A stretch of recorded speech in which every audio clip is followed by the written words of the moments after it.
กมลแม้นใครปลงได้คงสุขล้นชีวิตมีมองมนเกิดมาเป็นคนสมบูรณ์ดับหายเพียงร่างกายไว้ชีวาแต่กุศลผลกรรมธรรมา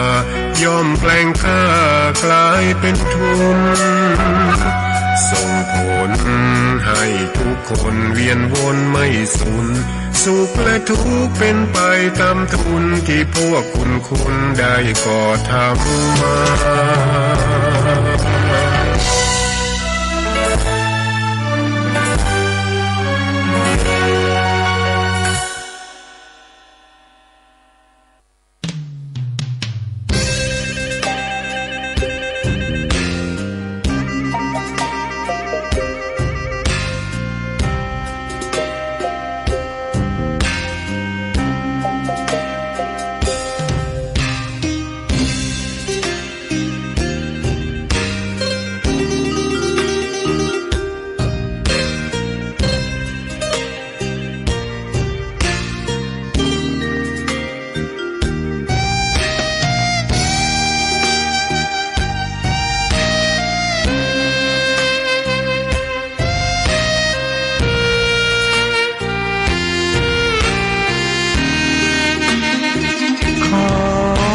ตำนา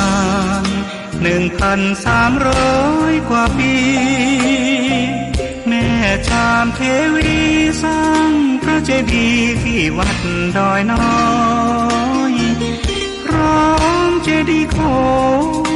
อีกองค์เคียงคู่อยู่ดอยสลับก้อนหินใหญ่น้อยร้อยเรียงน่าอัศจรรย์พระธาตุสีทองแงนมองฝูงพึ่งทำรังช่างมีมนต์คลัง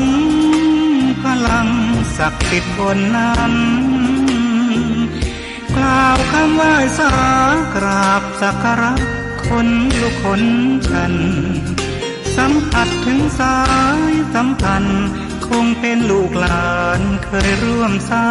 งบุญวัดดอยน้อยอยู่กลางยอดดอยโรยต่ออำเภอดอยเหล่าเขตติดต่อป่าสางลำพูนเดินทางปลอดภัยจากเชียงใหม่หรือสายลำพูนยินดีต้อนรับนักบุญมาร่วมสร้างทานบารมีตี3 ตี 4เปิดสถานีฟังตุลุงยองนักเทศเสียงทองชื่อเสียงดังก้องทั่วฟ้าธานีตัวจริงเสียงจริงวัดดอยน้อยแม่ตามเทวีต้อนรับญาติโยมที่มีจิตศรัทธามาร่วมสร้างบุญ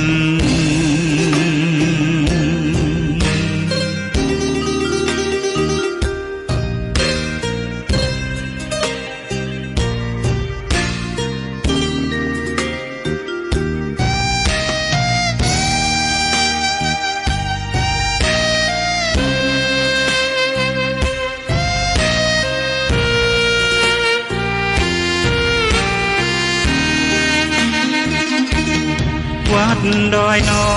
ยอยู่กลางยอดดอยโรยต่ออำเภอดอยเหล่าเขตติดต่อป่าสางลำพูนเดินทางปลอดภัยจากเชียงใหม่หรือสายลำพูนยินดีต้อนรับนักบุญมาร่วมสร้างทานบารมีตี3 ตี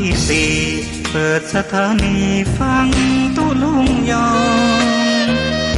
นักเทศเสียงทองชื่อเสียงดังก้องทั่วฟ้าธานีตัวจริงเสียงจริงวัดดอยน้อยแม่ตามเทวีต้อนรับ กญาติโยมที่มีจิตศรัทธามาร่วมสร้างบุญ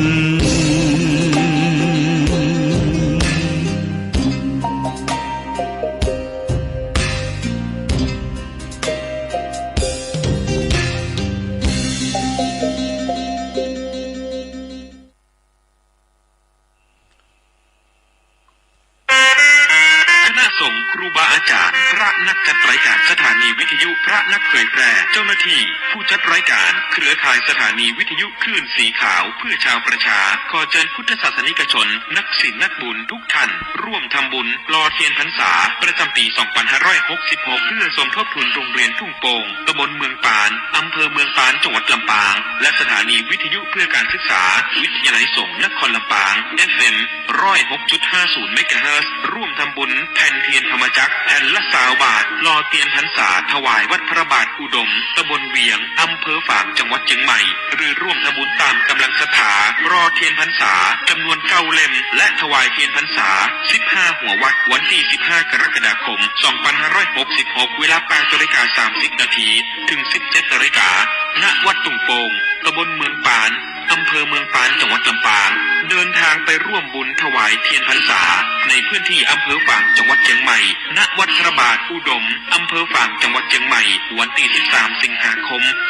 2566 เวลา 14:00 น.สามารถร่วมทำบุญได้ที่ธนาคารกรุงไทยชื่อบัญชีโครงการพัฒนาการศึกษาโรงเรียนขนาดเล็กอำเภอเมืองปานจังหวัดลำปางหมายเลขบัญชี 536-303-4255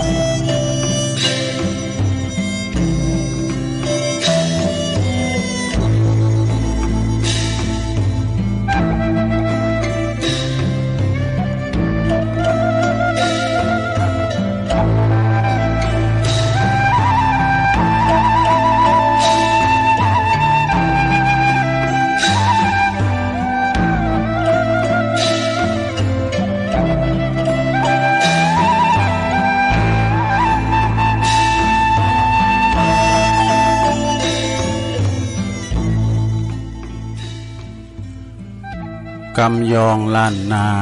มีมาแต่ไทยลูกหลานอย่าได้ลืมลาถ้าเฮาบ่หักลืมลืมจ๋าแล้วไผในจ้าจักมาสืบถอยตื่นเจ้าขึ้นมายิ้มแย้มแจ่มใสทุกโศกโลกภัยหายไปหมดสิ้นขอความนอบน้อมแด่พระรัตนตรัยอันมีพระพุทธพระธรรมพระสงฆ์เป็นสรณะที่พึ่งขอกราบแนบไต่ไหวสาถวายความเคารพ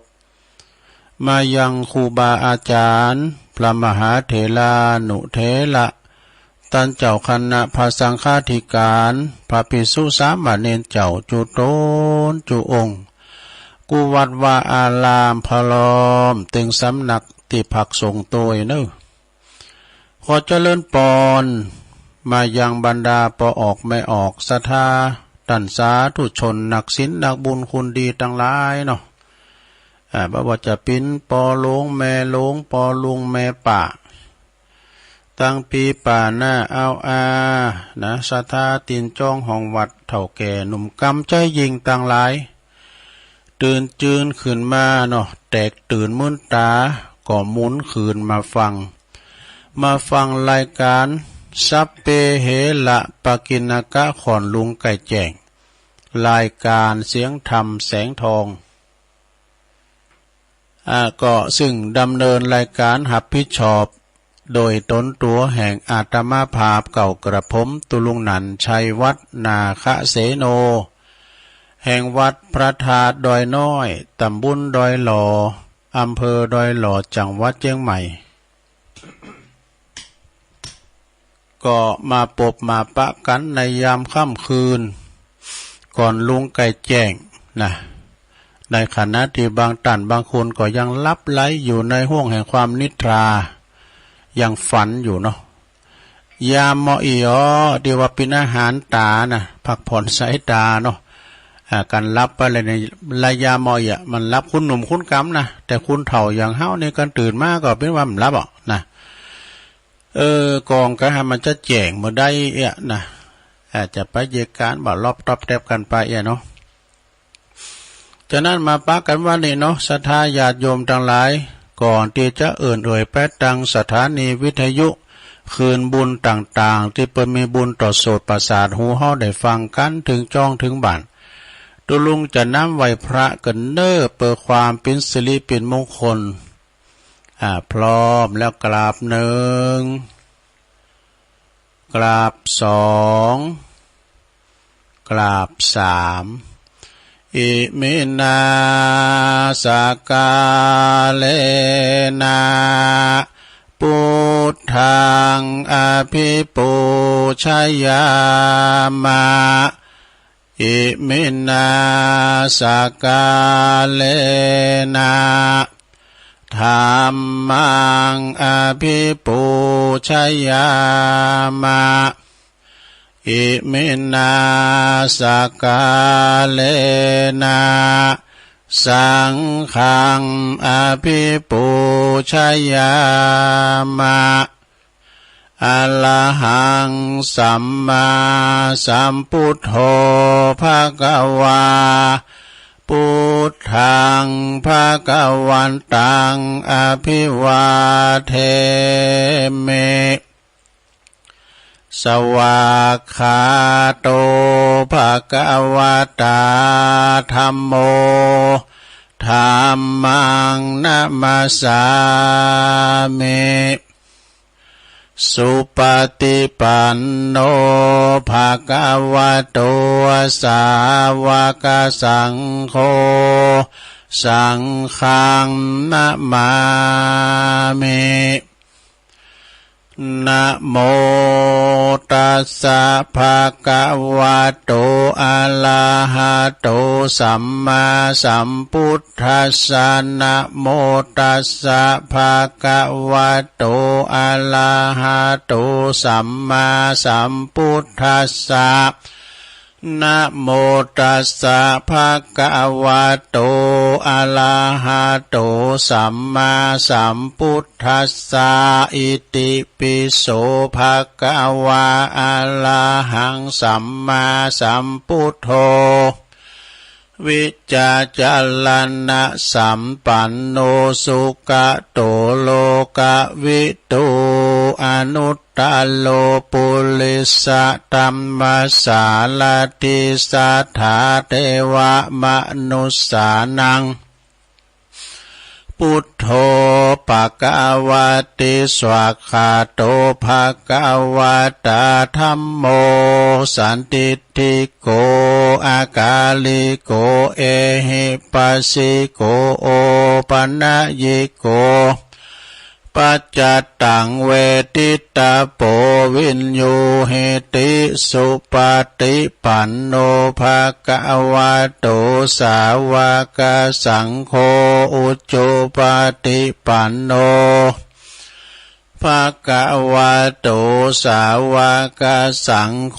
ยายะปฏิปันโนภะคะวะโตสาวกสังโฆสามิจิปฏิปันโนภะคะวะโต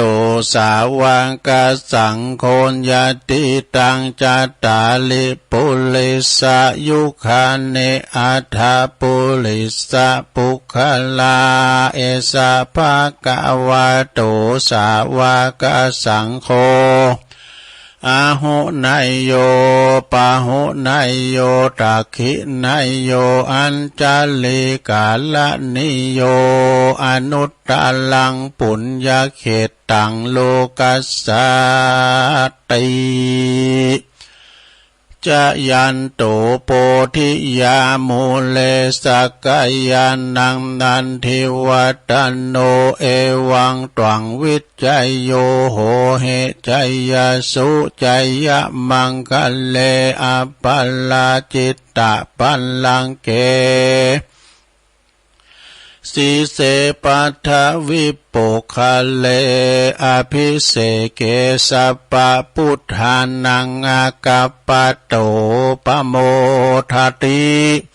สุนักกตังสุมังกลังสุปาภาตังสุโหติตังสุขันโนสุโมโหโตจะสุยิถังพลัมมจาลิสุปัทคินังกายกัมมังวาจากัมมังปัทคินังปัทคินังมโนกัมมังปานิทิเตปัทคินาปัทคินานิกาตวันนะละพันตัเถปัทคิเนสัพพิติโยวิวาจันตุสัพพโลกวินาศตุมาเตภวัตวันตรายโยสุขีติกายุโกภวะอภิวาทนาสิลิสานิจังวุตตาปัจจายโนจัตตารโอธัมมาวัฏันติอายุวันโนสุขังปะลังเอาแล้วศรัทธาญาติโยมทั้งหลายตุลุงก็ปิ้นเก้าปิ้นโหนำสวดบนไปปิ้นตีเรียบร้อยก็ขอคุณพระติตะไหลรัตนะผ่านแผ่วตั้งพระเกี่ยวเจ้าตั้ง3ประการเนาะดลบันดาลมาปกป้องคุ้มครองรักษาวัดวาอารามของเกี่ยวตั้ง3ตลอดถึงครูบาอาจารย์พระภิกษุสงฆ์สามเณรเจ้าเนาะอยู่กับวัดกับวาได้มีสง่าราศีให้ได้งอกงามไพบูรณ์ในพระศาสนาเนาะเผยแผ่สัจธรรมคำสอนสืบทอดพระศาสนากันไปปิ้นชงมดจินใหม่ก็เลือจินโลเนาะมดจินโผก็เลือจินเมนะเขาก็สืบตามกันไปแล้วก็ได้ปินเนอร์นาบุญศรัทธาได้มาไหวมาสาทำบุญสักการะปูชากราบไหวนะได้เข้าวัดเข้าว่าไก่เข้าวัดชามาแล้วนะปอหลวงแม่หลวงก็ดีขอให้มีสุขภาพพลานามัยสมบูรณ์แข็งแรงเนอกินข้าวลำกินน้ำลุงได้อยู่ปิ้นลมโพลมใสของลูกของหลานตานเต่ากันต่อไปตุลุงก็ขอส่งแรงจิตแรงใจกำลังใจไปหาอีปออีแมติวานอนติดต่างติดเต้งลุกเดินเหินไปไหนมาไหนบ้าใดก็ลายนะสับเตอเปินโทรมาอีแม่ไปมันลูกตัวเอ๋ยแม่ติดต่างติดเตียงโอ้ก็เอาวิทยุปิ้นกูนะลงเนอะฟังไปเนาะฟังกันไปฟังเปินโทรก็โมนว่าฟังคุณนะโทรมานะตื้มโทรนะฟังเปินโทรก็โมนนะนั่นก็ฟังนำฟังทำไปลูกหลานตันเต่าก็ดีที่จะขับรถขับลาออกคุ้มออกโห่เหือเมสติก่อนสตาร์ทเด้อรถมันหนักอย่างบีบินระวังตึงหางเฮาตึงหางเปิ่นเนาะเดินทางไปกาดไปลีเขี่ยวขาปลอดภัยทั้งขาไปและทั้งขากลับนะเอาแล้วศรัทธาญาติโยมตอนนี้ไปตุลุงใจเอ่ยไปตั้งสถานีคืนบุญต่างๆเนาะในเครือข่ายที่เปิดรับสัญญาณรายการธรรมะช่วงเวลาตั้งแต่ตี 3 ถึง 5 โมงนะขอบคุณสถานีวิทยุคลื่นพระพุทธศาสนาการศึกษาและวัฒนธรรมวัดฝายหินตำบลสุเตปอำเภอเมืองเชียงใหม่ FM 104.50 เมกะเฮิรตซ์นะโดยเมตตาบารมีธรรมอาจารย์พระครูสมุวิศวัตวรกิจโจ ก็ลิงสัญญาณไปพี่น้ององค์ขลงในเมืองก็ฟังถ้าจะฟังแต่เพลงมาละยะตุลุงก็เปิดเพลงไปเพลงลูกทุ่งสมัยบักเก่าสมัยอีปอยแม่ปิ้นเบาปิ้นสาวย้อนยุคเนาะ ขอบคุณสถานีวิทยุคณะสงฆ์อำเภอฝางตั้งอยู่ที่วัดพระบาทอุดมน้ำบ่อสาวาสำนักวิปัสสนา FM100.25 เมกะเฮิรตซ์เนอะโดยเมตตาบารมีธรรมหลวงพ่อพระครูสุจิตานุรักษ์ด็อกเตอร์เจ้าคณะอำเภอฝางเนอะหลวงพ่อใหญ่ขอบคุณตบีเจริญโชติธรรมโมท่านพระอาจารย์อมรเทพอุปสันโตอุเถิดตบีโจนะพี่น้องฟังไม่อายใส่ปากการก็ฟังกันลงกันหลายเนอะเพิ่นฟังกันนักแต่ว่าเพิ่นโทมได้ขอบคุณสถานีวิทยุแดนดินถิ่นล้านนาตั้งอยู่ที่บ้านโฮงโงตำบลน้ำบ่อหลงอำเภอสันป่าตองจังหวัดเชียงใหม่ FM103.50 เมกะเฮิรตซ์โดยคุณรุจิสมบัติเงาคำเจ้าของสถานีเนอะขอบคุณสถานีวิทยุคลื่นธรรมะของซุ้มโซนวัดห้วยตองซักตำบลคงเป้าอำเภอจอมตองเนาะ FM 98.75 เมกะเฮิรตซ์โดยเมตตาบารมีธรรมอาจารย์ท่านพระครูวาปีวรมณิตท่านพระอาจารย์ชวลิตชัยวังโสโซนไต่ก็ฟังกันแต่เพลงมาเหมือนกันนะเนาะโซนไต่สายไต่ตั้งแต่เวียงน้องหล่องลองไปนะพึ่งว่าถึงปุ่นนะห่วยซับแหดปุ่นเอาขอบคุณสถานีวิทยุนะมนเสียงธรรมจากอำเภอแม่แจ่มเนอร์ FM 106.25 เมกะเฮิรตซ์โดยเมตตาบารมีธรรมหลวงพ่อพระครูมงคลวิสิทธิ์หลวงพ่อใหญ่เจ้าคณะอำเภอแม่แจ่มแล้วก็ขอบคุณท่านพระปลัดอุทัยตึง2อุทัยโดยเนอขอบคุณสถานีวิทยุเน็กเนลเรดิโอ FM 96.75 เมกะเฮิรตซ์ตั้งอยู่ที่บ้านจงตำบลทุ่งกวาวห้างหุ้นส่วนจำกัดอนุสรณ์เรดิโออำเภอเมืองปานจังหวัดลำปางขอบคุณสถานีวิทยุชุมชนคนเหนือเขื่อนตั้งอยู่ที่บ้านดงดำอำเภอฮอดจังหวัดเชียงใหม่ FM 90.75 เมกะเฮิรตซ์ขอบคุณสถานีวิทยุเพื่อการศึกษาและพัฒนาอาชีพเรดิโอเน็ตเวิร์ก FM 103.00 เมกะเฮิรตซ์อำเภอเมืองปานจังหวัดลำปางโดยคุณอนุพงษ์ตาจีนะขอบคุณสถานีวิทยุเรดิโอเน็ตเวิร์ก FM 99.50 เมกะเฮิรตซ์วิทยาลัยเทคโนโลยีเพื่อการจัดการกฟผแม่เมาะลำปางและก็สีคำเรดิโอโดยเนอนาเหลืองนอกโดย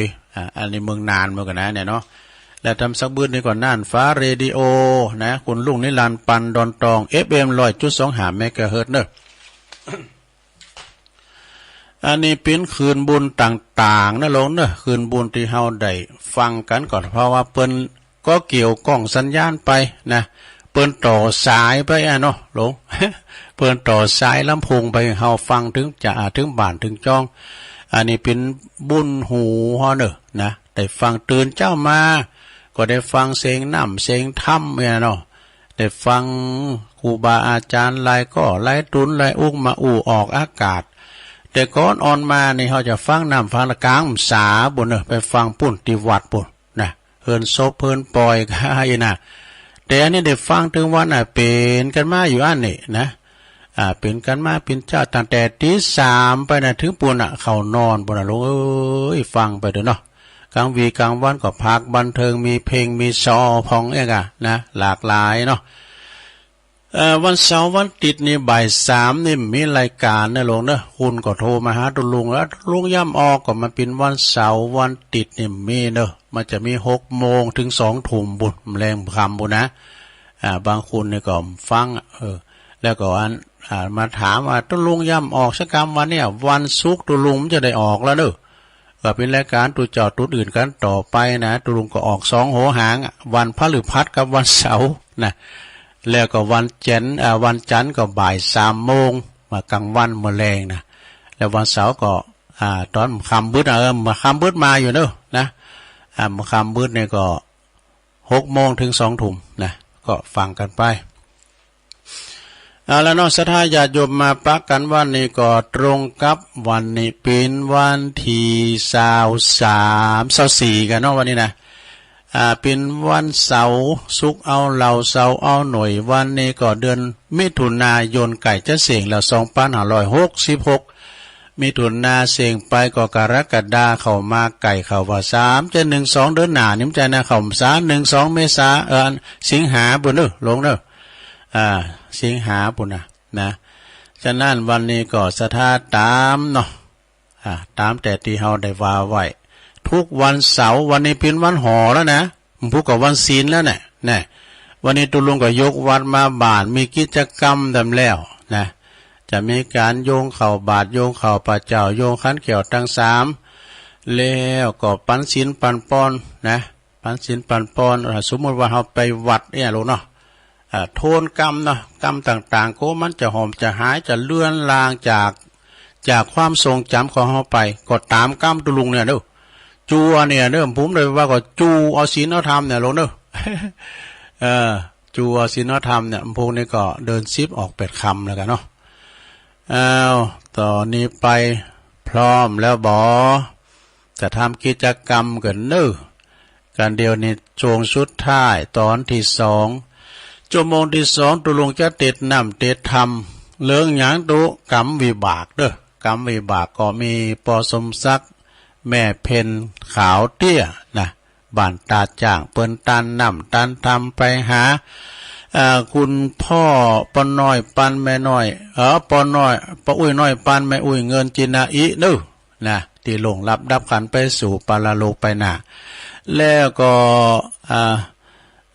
นายอเนกชัยกวินก็ตันไปหาปอสอนชัยกวินโดยนะก็เดียวก็จะติดทำกิจกรรมแล้วเกมน้ำหยาดไว้ในไม่เพียนเด้อเอาละเพื่อบ่ให้เป็นการเสียเวลาเริ่มพิธีแล้วนะลงเด้อว่าไปว่าดังว่าในใจเอาเด้อเขารับอยู่ เอาโยงขันเกี่ยวทั้ง3เนาะนะมามิพุทธังคุณาสากลันตังนะมามิธัมมังมุนิลาจเตสิตังนะมามิสังฆังมุนิลาจสาวกังอาจโยโนพันเตอาจกัมมายาถาปัลเลยาถามุลลาเหยาถาอากุสเลเยมายังพุทธธรรมสังฆาเตสุติลาตเนสุอาติเตวะปัจจุปันเนวะอวิวายาติวะละโหวากาเยนะวาวาจายาวามนัสสวะปะมาตังวาอากาลวังวาอากาสิมหาติสวายาธาธัมมังปฏิกัลโลมาเตสังโนพันเตพุทธติลาตันนัตยังอนุกัมปังอุปัฏฐายาอาจายังอาจายาโตปลติกันหันตุกัมมันตุสัพพังโตสังอายาติงสังวาลิสามานาปุเนวังกาลิสามะสันจิจโตสังอาสันจิจโตสังสัพพังโตสังขมันตุโนจบไปอย่างนึงแล้วลงต่อไปเขาจะสู่มาเข้าพิฆาหารเด้อว่าพร้อมกันไปเลยนะมาเมตุปะบุพาลาจาตันเนโอตานาภิกาหาลาตันเนสหปาลิวาลาตันเนวัลตะคินาเยกายตัลเลวะจิตัลเลมโนตัลเลสัญจิจปะมะเตนะวะอาสัญจิจปะมะเตนะวะกายกัมเมนะวะวะจิกัมเมนะวะมโนกัมเมนะวะอติตาโตสังปัจจุปันนโตสังสัพพังโตสังขมันตุโนตุติยัมปิตติยัมปินะมาเมตุปะบุภาลาจตันเนโอตานะปิกาหาลาตันเนสหปาลิวาลาตันเน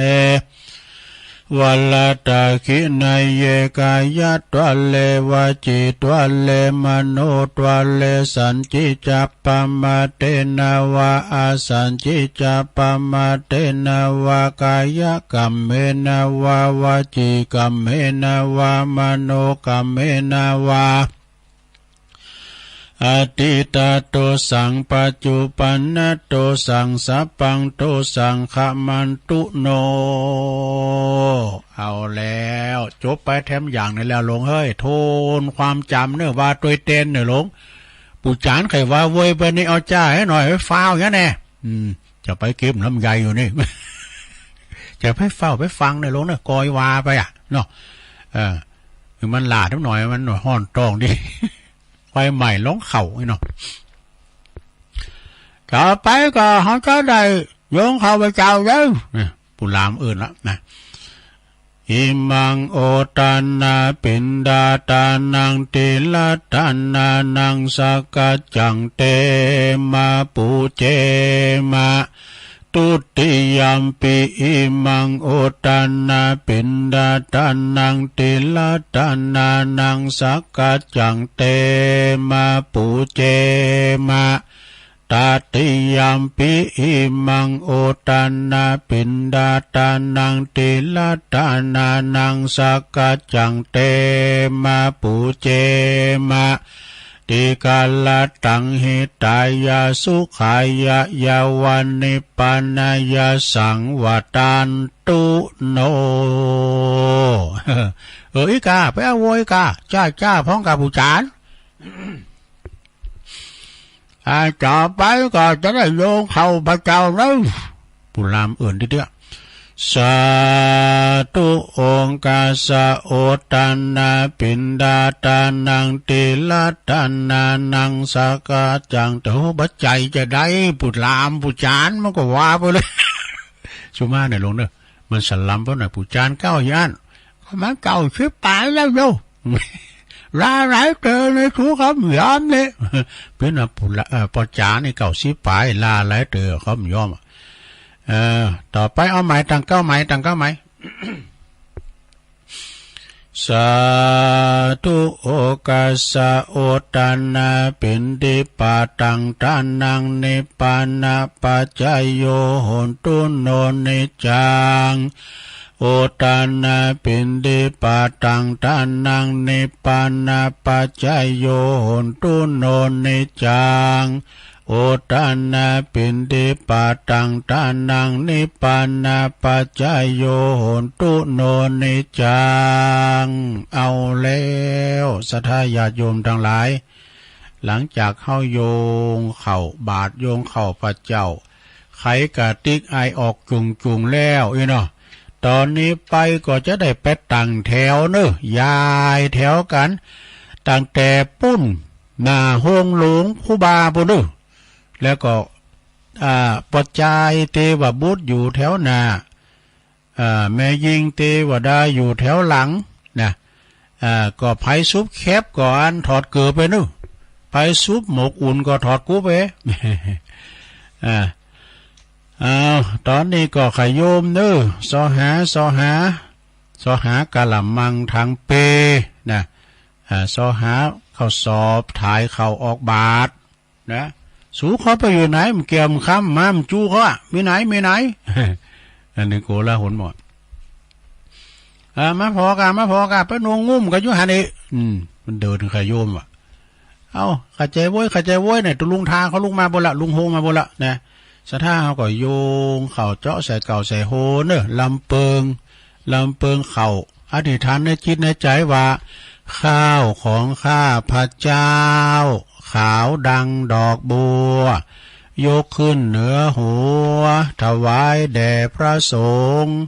จิตใจจำนงตรงต่อพระนิพพาน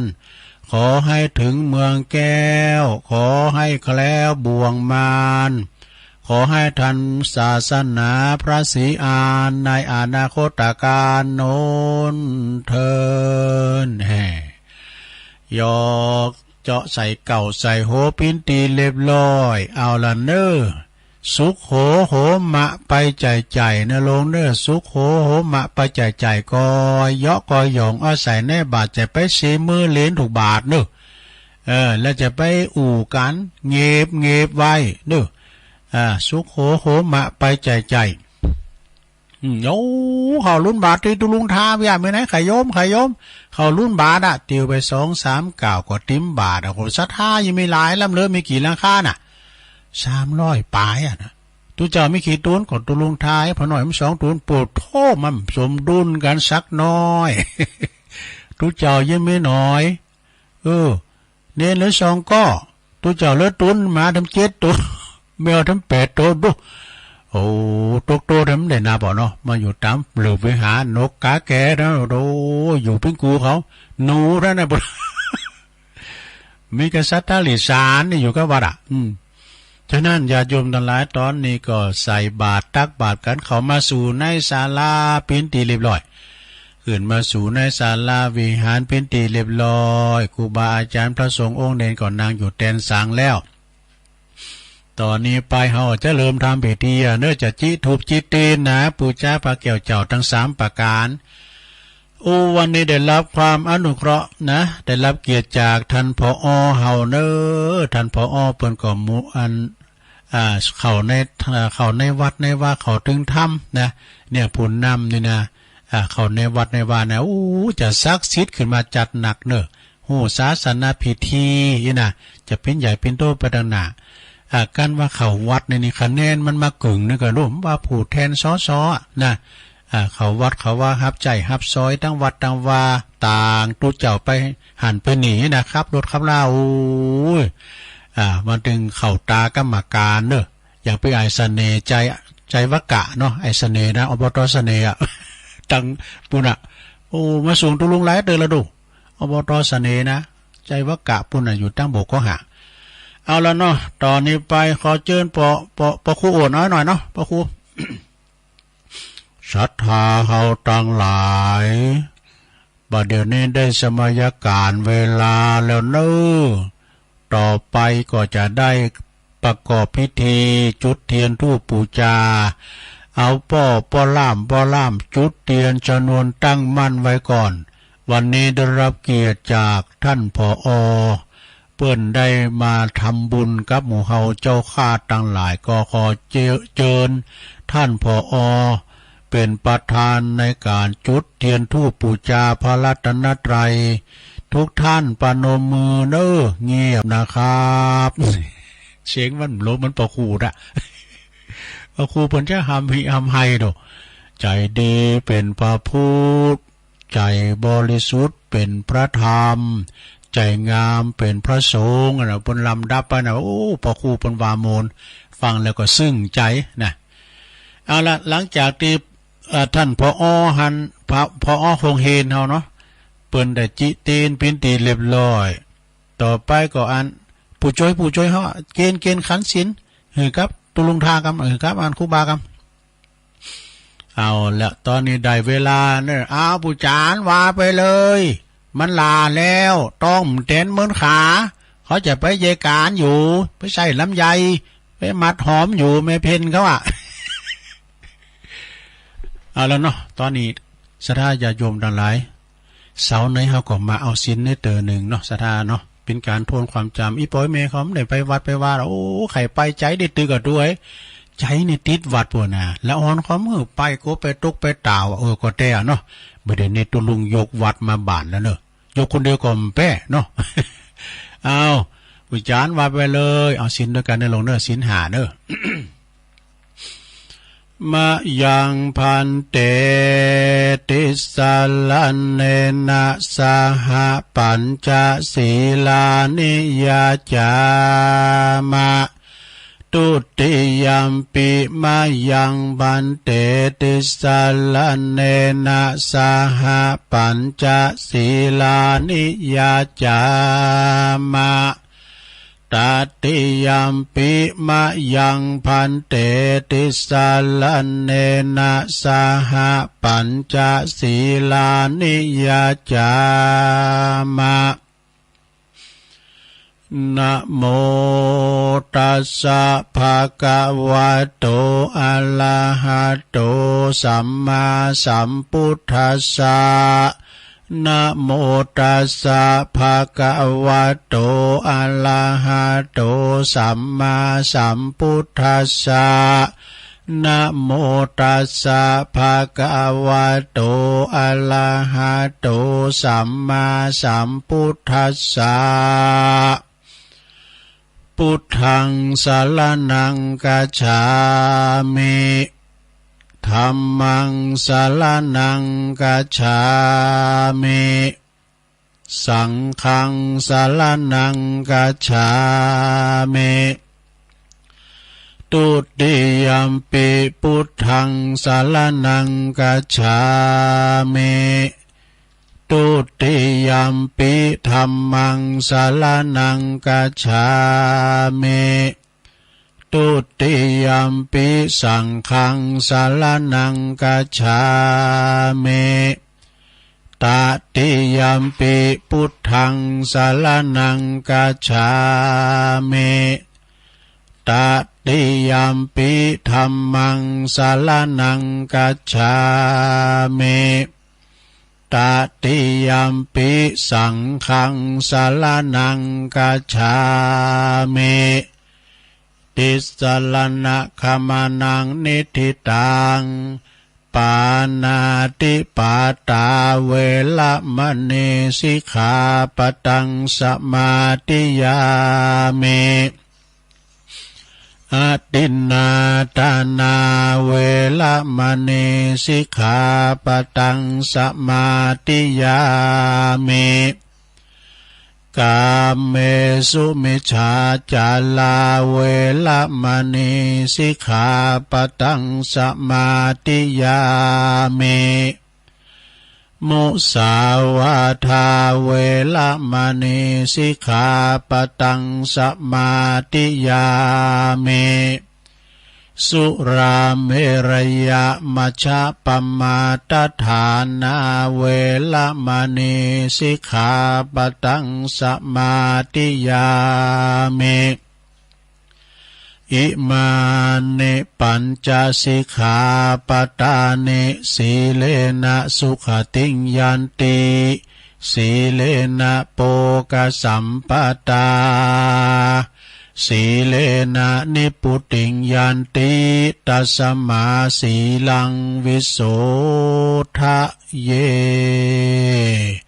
สาธุสาธุสาธุเอาแล้วศรัทธาญาติโยมทั้งหลายตุลุงก็ปันศีลไปเป็นตีเรียบร้อยศีลหาเนาะก็ถือว่าเป็นศีลที่เป็นปัดดับจิตปัดดับใจเป็นอาภรณ์หอมสดาคุณเฮาถ้ามีศีลหาข้อเนี่ยนะประเทศไทยเนี่ยอยู่กันเป็นสุขมีไผขาฟันบันแต้งกันตำรวจทหารมีก็ได้โลกคอกโลงหลับปูนจะหมายตุบควางได้ตัว ถ้าอยู่กับศีลหานี้นะเนาะหลังจากหับศีลไปแล้วอีปอยเมเขาก็เก็บไว้ดีๆนะลงเด้อไปมันหายก็กำมันหายสักข้อสองข้อก่อนเป็นยังนะศีลหน้าเสาหน้าตุลุงก็มาปันแถมนะมาปันแถมเอาไว้ประดับจิตประดับใจนะลงเนิ่มได้ไปวัดเขาก็ได้ศีลแล้วนะตอนนี้ไปตุลุงก็จะได้สวดนะคาถาโมหปริตคาถาพญานกยุงทองเนาะนกยุงพญาเนี่ยโพธิสัตว์เจ้าเปิดมามาเสวยพระชาตินะเป็นพญานกยุงทองเขี้ยวคาดปลอดภัยกูเตือตื้มติดโบงแห้วของงานในพรานสักเตือเพราะปนตองบทสวดในเนสราเนอะตุลงจัดสวดอุเตอเปกันเนอะอุเตตยัญจกุมาเอกาลาชาหาลิสวันโนปาทาวิปาปาโสตังตังนัมมัสสามิหาลิสวันนังปาทาวิปาปาสังตายาสากุตาวิหาเลมุติวาสังเยประมาณนาเวตากุสัพพะธัมเมเตเมนะโมเตจามังปะลายันตุนามาตุพุทธานังนามาตุโพธิญาณโมวิมุตตานังนาโมวิมุตติยาอิมังโสบาลิตังกัตตวโมโลจาลาติเอสนาอเปตยัญจกุมาเอกาลาชาหาลิสวันโนปัทวิปาปาโสตังตังนามาสาเม อลิสวรรณังปาตาวิปาปาสังตายาสากุตาวิหาเลมุลัตติงเยปลัมมานาเวตากุสัพพะธัมเมเตเมนะโมเตจามังปะลายันตุนามาตุพุทธานังนามาตุโพธิญาณโมวิมุตตานังนาโมวิมุตติยาอิมังโสปาลิตังกัตวาโมโลวาสัมมาคาปายติโมลาปาลิตังเอาแล้วสวดโมหปลิตเนอพญานกยุงทองเขี้ยวขาดปลอดภัยเขี้ยวขาดปลอดภัยเขี้ยวขาดปลอดภัยไปเนื้อไปไต่ไปไก่ไปไกลธุรกิจการงานต่างใดก็ดีขอประสบความสำเร็จไปมีอุปสรรคขวากน้ำใดๆเนอขออยู่ดีมีสุขไปทางใดก็ขอเขี้ยวขาดปลอดภัยทั้งขาไปและขากลับเนาะเอาตอนนี้ไปหยังแหมปู่จานก็ตอนนี้ไปเขาก็จะได้โยงกุลโลมกันโยงกุลโลมกุลยังมีมดมีกุลมดเขามีกุลน้ำมีกุลแดดมีกุลฝุ่นมีกุลแม่แต่รองเท้าของเขาอยู่สุมาอยู่ติดตีน่ะนะหลับสลิละลางตึงมดมีกุลอันนั้นนู่นน่ะก็เราทำได้ซุปแคบกับลงเราโอ้ยโกนน้ำจากปากตีนนี่นะเยาะเตียวหยองนะมันมีกุลนะไพตานแคบก็ดีเนาะแม่จันเพ็ญคำโพธาปอหน่อยบุญปันเขาก็ดีแม่แสงจันสมรูปเขาก็ดีตีเปิ้นได้ตาลรองเท้าหลายคุณเนาะเป็นวัดตาลยานเนาะอันนี้ทรงแห้งเนาะอะไรเนอะต่อไปจะได้โยงกุลลมเนาะไหวกุลมสาธุสาธุสาธุข้าขอยกมือ10 นิ้วขึ้นตั้งวางกิ้วไก่เกาเกษาข้าขออาลาธนายังกุลปิตา21กุลพระมารดา12กุลพระแม่โพศพ39กุลพระพุทธเจ้า56กุลพระธรรมเจ้ามี38กุลพระสังฆเจ้า14กุลอาจารย์มี10กุลกรรมฐานมี8กุลไฟมี6กุลลมมี7กุลแม่ธรณีมี21กุลพระแม่คงคา12กุลอัคคาลา33กุลศีล5มี11กุลศีล8มี12กุลศีล10มี21กุลจตุปาริสุทธศีลมี27กุลพระอรหันตาคือมรรค4ผล4นิพพาน1รวมเป็น9กุลอาสาสะปัสสาสะนิสาวาอาสะกุลพระวิหาร84,000ปันลังกุลพระมหาเจติยาเจ้า84,000ดวงผู้ค้าตั้งหลายก็ขออาราธนาพระคุณเจ้าตั้งหลายเหล่านี้จงมาเป็นสร้อยประดับสำหรับกายอันผาเสริฐเมื่อผู้ค้าตั้งหลายได้ดับจิตเสียงชีวิตในสังขารปีใดเดือนใดวันใดยามใดคืนใดดังอันก็ดีผู้ค้าต่างหลายก็ขออาราธนายังพระคุณเจ้าต่างหลายจงมาเปิดประตูพระนิพพานคือเวียงแก้วแก่ผู้ค้าต่างหลายแด่เดินนิพพานาปัจจโยโหนตุโนนิจังนิพพานังปาละมังสุขังเอาแล้วสถา อันนี้เป็นเรียกว่ากุลโลมเนอะสถาเนอะกุลโลมเอาให้หมออีกก่อนพุกไว้เอาเต็มสูตรของอาจารย์พระครูวรธรรมนาถนะเอาให้ตัวอีกก่อนเนาะจากนั้นก็ขออนุโมทนาเนอะย้ำจบเด้อนะลงเนอะย้ำเสียงตำหาเด้อนะปู่จานนี่มันเอานาพอนะปู่จานเนี่ย ปู่จานนันคำเนี่ย สว่างมงคลธรรม อาจารย์นันคำสว่างมงคลธรรมเอ้าตอนนี้ไปก็จะได้แผ่เมตตากะตัวเอ้ยอาจารย์แผ่เมตตาเนอะแผ่เมตตาแล้วก็อีตั้งยังกิจิวันตาหน่อยวันตะลุกก็เป็นจบนะแผ่เมตตาพร้อมกันไปเลยก็แผ่เมตตาตัวเองกันได้ลงเลยตัวเก่าห้อยก่อนว่าพร้อมกันไป อาหังสุขิโตโหมิขอให้ข้าพระเจ้ามีความสุขนิทุกขโหมิปราศจากความทุกข์อเวโรโหมิปราศจากเวรอภยาปาโชโหมิปราศจากอุปสรรคอันตรายทั้งปวงอดิโคโหมิปราศจากความทุกข์กายทุกข์ใจสุขีอัตตานังปริหารามิมีความสุขกายสุขใจรักษาตนให้พ้นจากทุกภัยทั้งสิ้นเถิดหลวงว่าเต้นเนี่ยว่ามันเต้นพิญญาเนี่ยตัวลุงว่าเต้นเห็นแล้วนะว่าเต้นเนี่ยแหละมันต้องว่าก็ได้เนาะเอาต่อไปแผ่เมตตาถึงสัมภสัตทั้งหลายเนอะสัพเพสัตตาสัตว์ทั้งหลายที่เป็นเพื่อนทุกข์เกิดแก่เจ็บตายด้วยการทั้งหมดทั้งสิ้นอเวราโหนตุจงเป็นสุขเถิดอย่าได้มีเวรแก่กันและกันเลยอภัยยาปาชาโหนตุจงเป็นสุขเถิดอย่าได้เบียดเบียนซึ่งกันและกันเลยอนิคาโหนตุจงเป็นสุขเถิดอย่าได้มีความทุกข์กายทุกข์ใจเลยสุขีอัตตานังปริหารันตุจงมีความสุขกายสุขใจรักษาตนให้พ้นจากทุกภัยทั้งสิ้นเถิดเอาแล้วศรัทธา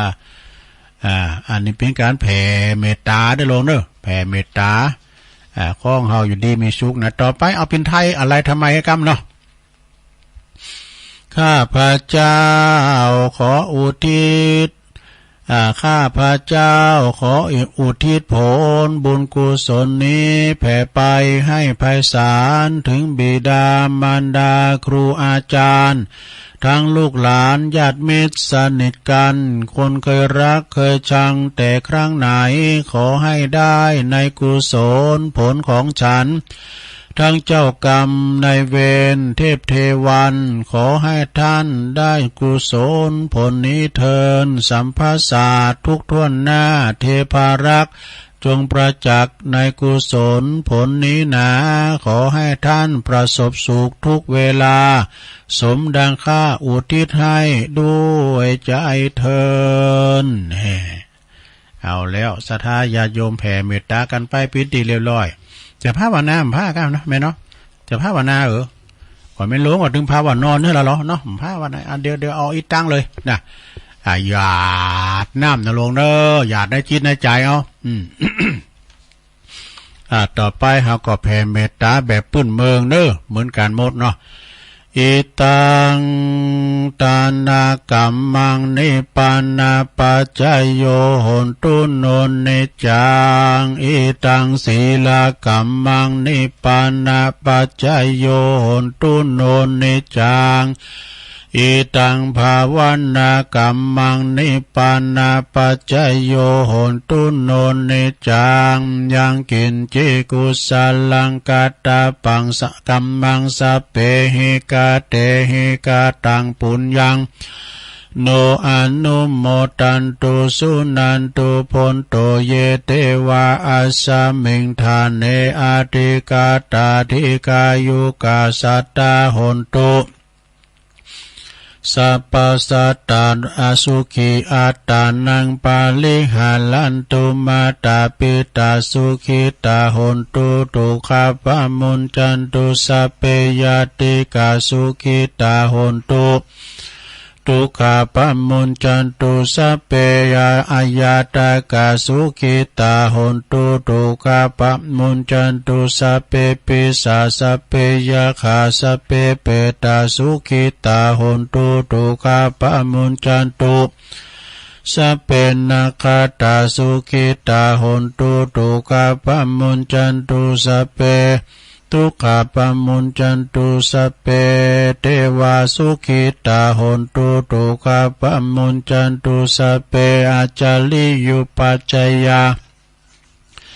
สุขิตาหนตุตุกาปมุนจันตุสัพพสัมปติโยสัมมิจันตุโว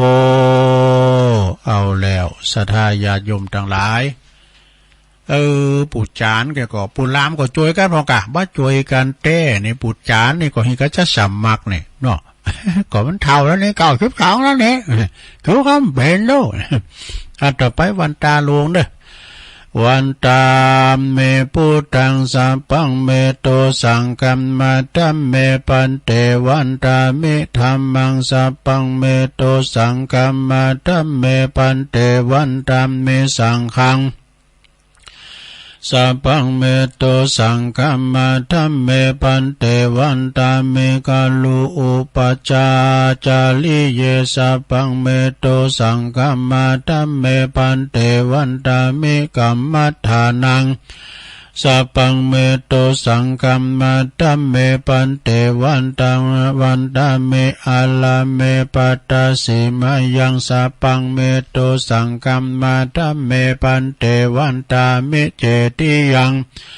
สัพพังสัมปทานเนสุมปลันตินติตาสัลลิลาตาตุบวมหาโพธิงปุถะโลปังสักกาลังสานากัตสัตตานากาโลเกเทวาโลเกปลัมมาโลเกจัมปูติเปลังกาติเปสัลลิลาธาตุโยเกสัทธาตุโยอาลาหันตาธาตุโยเจติยังกันทะกุติงจตุรสิติสหัสเสตัมมัคคันเตสัพเพสังปาตาเจติยังอหังวันตามิสาปาโสต่อไปก็บินมาตั้งตุลุงทาก็เด้อพระสงฆ์องค์เนนจะได้สุมาคาลวะครูบาอาจารย์เด้อวันตามิพันเตสัพพังอปัลลทังกัมมธัมเมพันเตมยากาตังปุญญังสามินาอนุโมทิตาปังสามินากาตังปุญญังไมหังตาตาปังสาธุสาธุอนุโมทาเมจัตตาโลธรรมาวัฏันติอายุวันโนสุขังปะลังสาธุสาธุสาธุเอาแล้วจบลงไปศรัทธาญาติโยมทั้งหลายกิจกรรมเขาก็จบลงไปไหว้พระหับศีลเนาะสมมุติว่าเขาไปวัดไปว่ากิจกรรมยกวัดมาบ้านเนาะวันเสาร์นี่จะเป็นอย่างอี้นะโลเนอะไอ้แม่เขาอีปอเขาได้ไปว่าก็จูให้เนี่ยนะก่อนกรรมแต่ในโมนี้มันจะกรรมหลินด้วยเนาะกรรมศีลกรรมปอนต่างๆก็ได้เอามาเราสู่จูกันฟังนะกิจกรรมต่างวัดต่างว่าที่จริงที่อื่นนี่มันจะหนักแล้วนี่ก่อนนะอันนี้เอามองพอหายพอดีด้วยกาเกิดน้ำมาตั้งแต่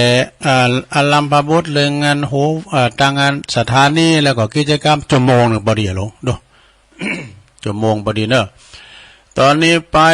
ตามสัญญาตุลุงเจ้าวาทำกันเนอะกรรมวิบากนี่อันนี้เป็นว่าพระมหาโมคคัลลานะไปดับเปลวไฟหมอนะ6เนอะจะปิ้นจะได้ลองฟังพอนะลงนะก็เดี๋ยวจะมาสรุปทำกำเดียวนะเอาอันที่ม่อนสำคัญสรุปทำนี่มันแขวนนะลงฟังเอาในเนื้อทำพอเนอะ จะลืมไปเนาะพระจานหลานไอ้แพระโป่งมาราธนาธรรมกรรมพลมาลายาโตอกแอนภาพต้องเต้นวิมานทองทำอันใดนี้ทลาทลองตามกองแห่งนักปราชญ์ผู้ข้าน้อยนาฏก็ขออาราธนาธรรมนะธรรมะธรรมังปัจจังอาราธนังกาโลมาฟังไปรับไปกันดูแล้วเนี่ย นะโมตัสสะภะคะวะโตอะระหะโตสัมมาสัมพุทธัสสะกัมมุนาวันตติโลโกติสัทธาอันว่าสัพพัญญูปาพุทธเจ้าตนเป็นปิ่นเกาติโลกาจารย์พงสำลานยังจอดอยู่ในยอดชื่ออยู่ในอาลามยอดชื่อเจตวันนะอาลามนะก็ผ่านลบยังจาตากางามหือเป็นเหตุปาจึงประวัติเตสนา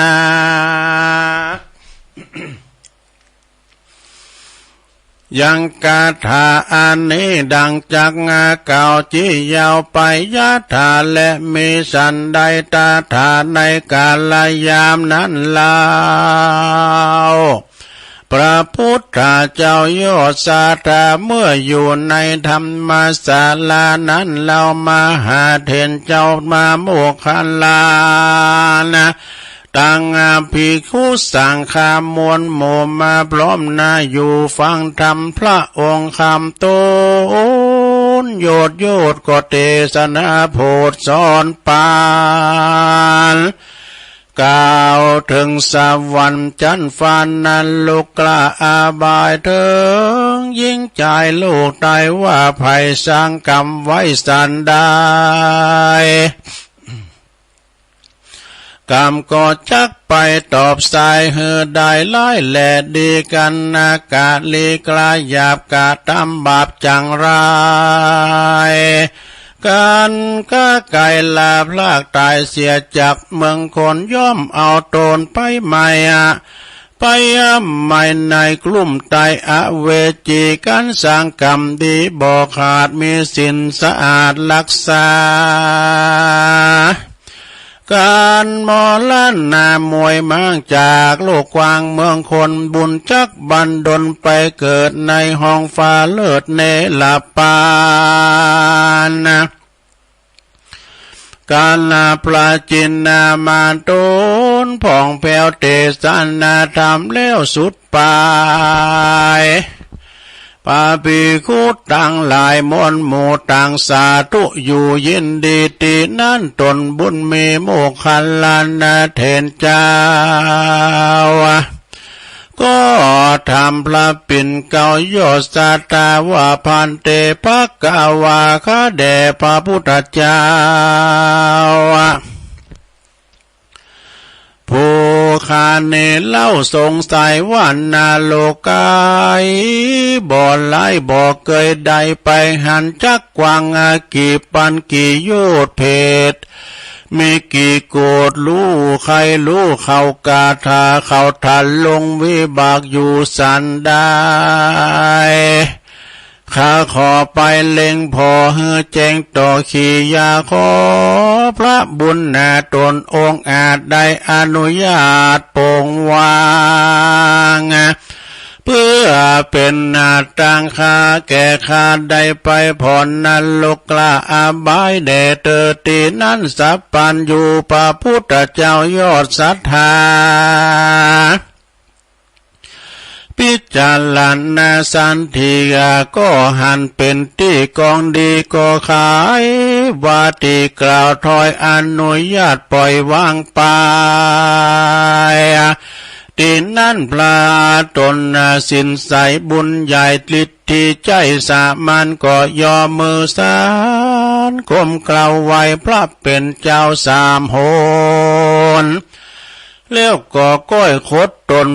กลาพลากออกมาจากกันตากุติอาตาบริขารมีขบควายก็เมียดไว้บอจา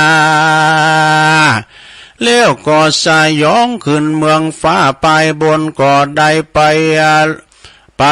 โดยหลวงโหนอากาศคามนาต้องตาดผู้พาคำต้องตาดภูผาคำดงนาเถื่อนทองคำเตต้องหิมมาปาน ถึงจักกาวานขอฟ้านอกโลกลาเมืองคนก่อเอาต้นลงสู่ยังที่อยู่อาบายก็ไปหันสัตว์นรกหลายเอาไม่ย้อนมาเปลวไฟใหญ่เผาลนโมฆะ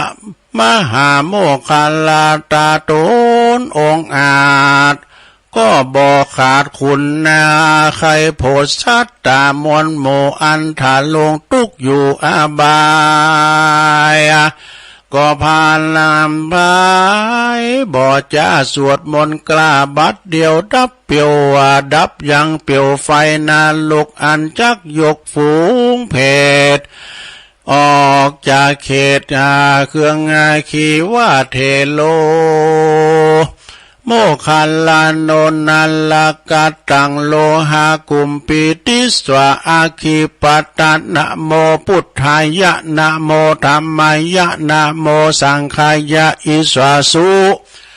การว่าเปลวไฟนาลกดับมอดพระตนยอดสินใสก็เข้าไปสู่ห้องโค้งเขตห้องนาลกกว้า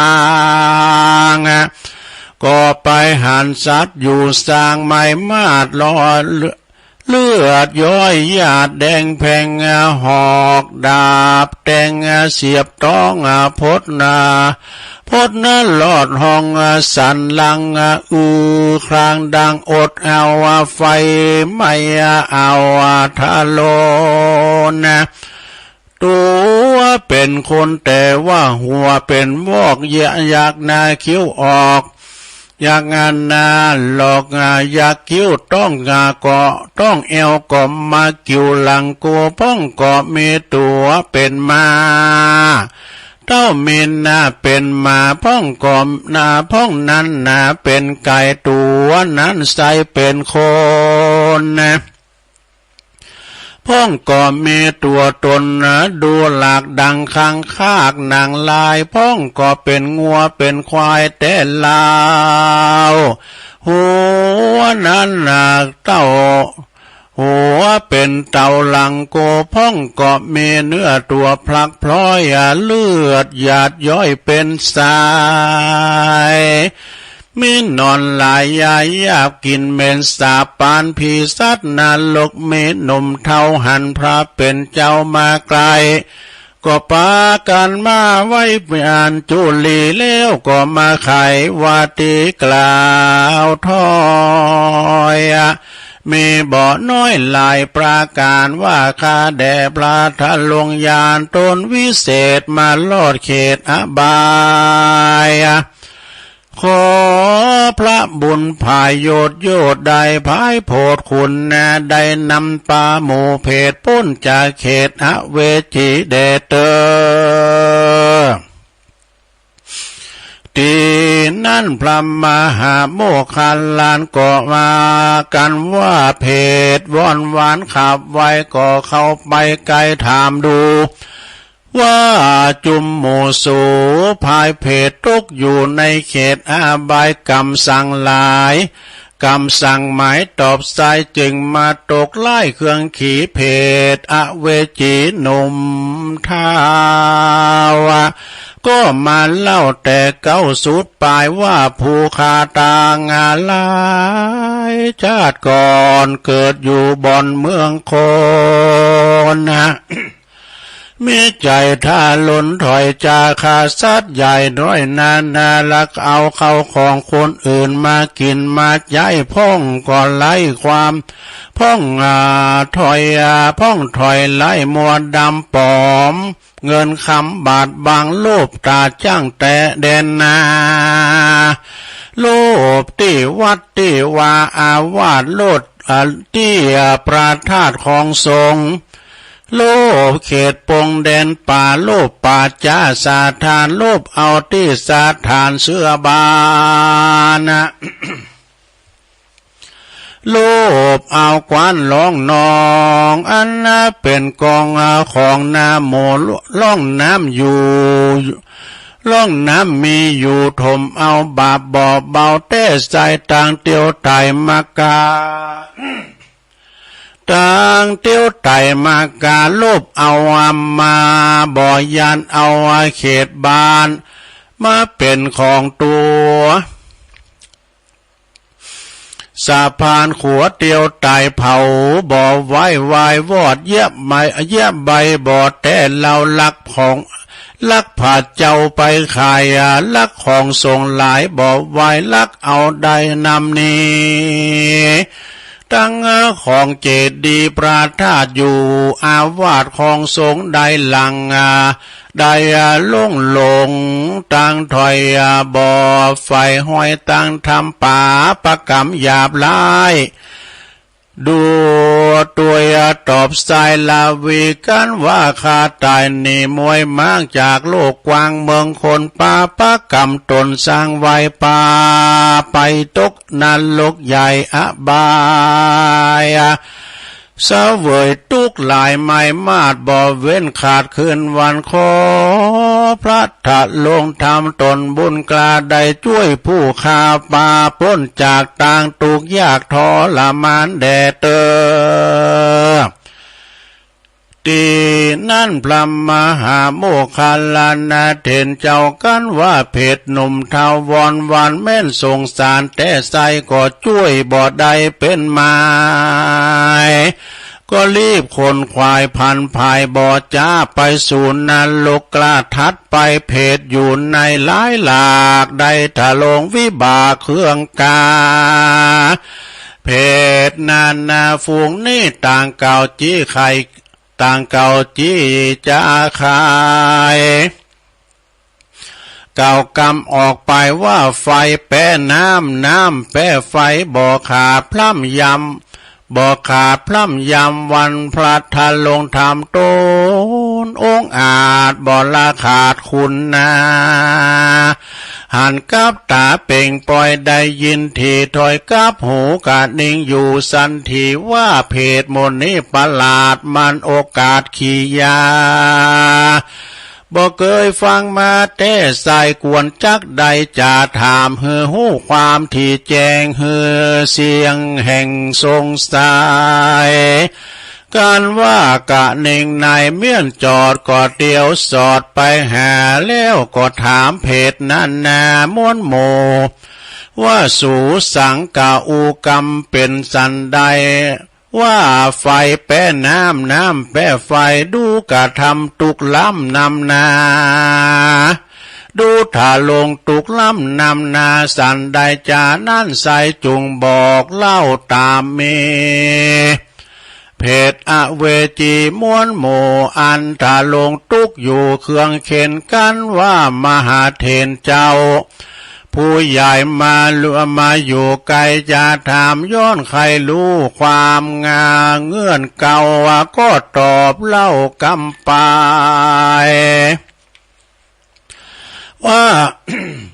ว่าแต่นานไก่ชาติก่อนผู้ข้าอยู่บ่อนเมืองคนกาตามต้นหยาบจ้าได้แจ้งด่าธรรมชาติเป็นกรรมพระมาทจังไรคือได้ด่าไฟด่าน้ำเป็นบาปล้ำเครื่องขี้การถึงฤดูดีร้อนการถึงฤดูร้อนมีมาลอดแดดไม่มอดเผาลนหรือมีคนกาไก่มาจิตเตียนไฟทูบไตตามวัดน้อยใหญ่อารามก็มาด่าตามแจ้งป้อยเป็นกรรมถอยปาลา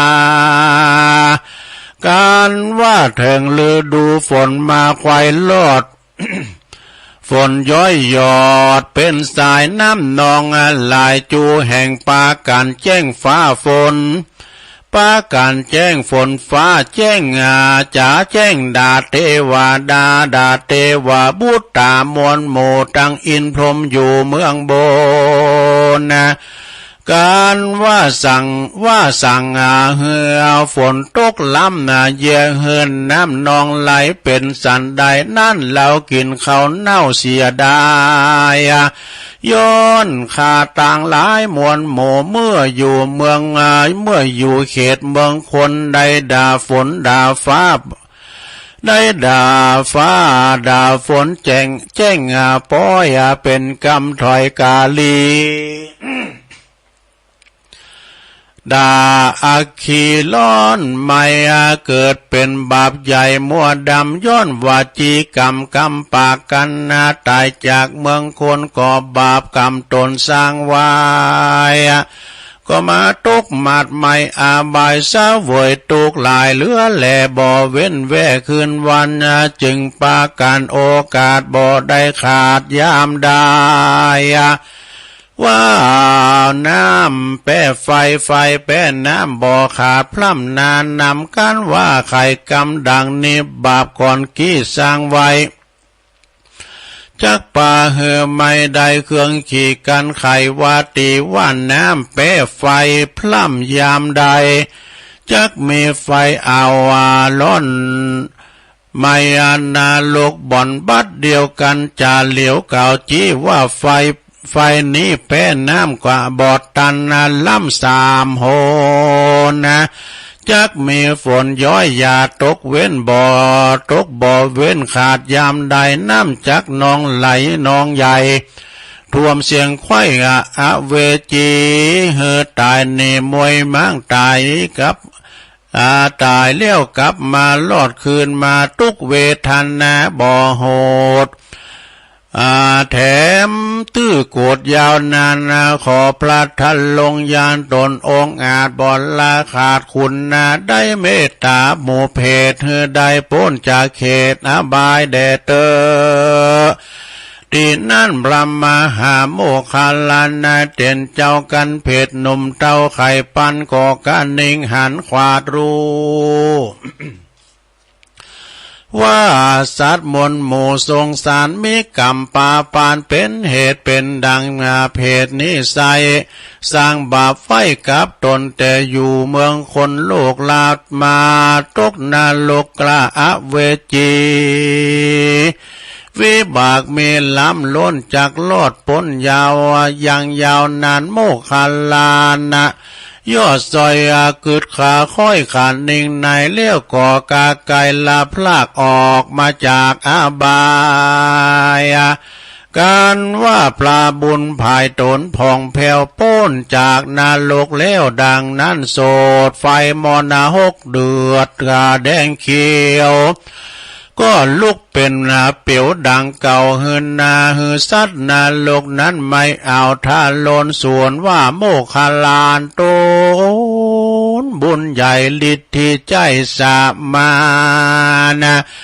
ก็สายยองสารบ่อจะขึ้นสู่เมืองฟ้าบัดเดียวรีบโดยรีบเร็วว่ว่องถึงลอดห้องเมืองโคนนะรีบเลนลนไปสู่ยังที่อยู่วิหารแล้วก่อนนำมาสการกรมเก่าไว้พระพุทธเจ้ายอดมนนี้ก็ไม่หันและนาโมลสาตามวลโมอันพร่ำอยู่ฟังธรรมใดดาจำแต่ตนติดสืบสนถึงไปในนิยายเก่าจีว่ากรรมวิบากนี้ภัยสร้างบาปบ่ห่างนี้ไกลย่อมมาติดตนไปจักจ่องเฮือว่าใดตกห้องเครื่องขี่กันตายนี่กลาภาคจากใดทาลงวิบากทาลนตามกรรมตนสร้างไว้บ่อาจเว้นใดเป็นหมายจุยิงใจหนุ่มเท่ากันว่าเราเนี่ยเราสร้างแต่ตาต่างดีหลีกเว้นนี่ต่างบาปเอาตนหาบต่างบุญก็จับหนุนเติมกรรมมาเฮือใดลวงล่ำภัยมานได้เจยบานชื่นจอยดังฝ่ายหอยผาฐานนากันไกลกาลาพลากตายเสียจากเมืองคนย่อมเอาโตนะไปเกิดห้องฟ้าเลิศเมืองสวรรค์ลือภายผ่านไปลอดเวียงแก้วยอดเนลาปานะถ้าภายมาน้อยใหญ่ดังมักไฟใจหมายโคสัตตาทาต่างลาย ยิ่งจ่ายมนหมู่อ่านนั่งหรือว่านอนอยู่ฟังธรรมพ้นจากดังดำเอามาเจ็บป่วยใครก็อย่ามาปานะขอตัวหั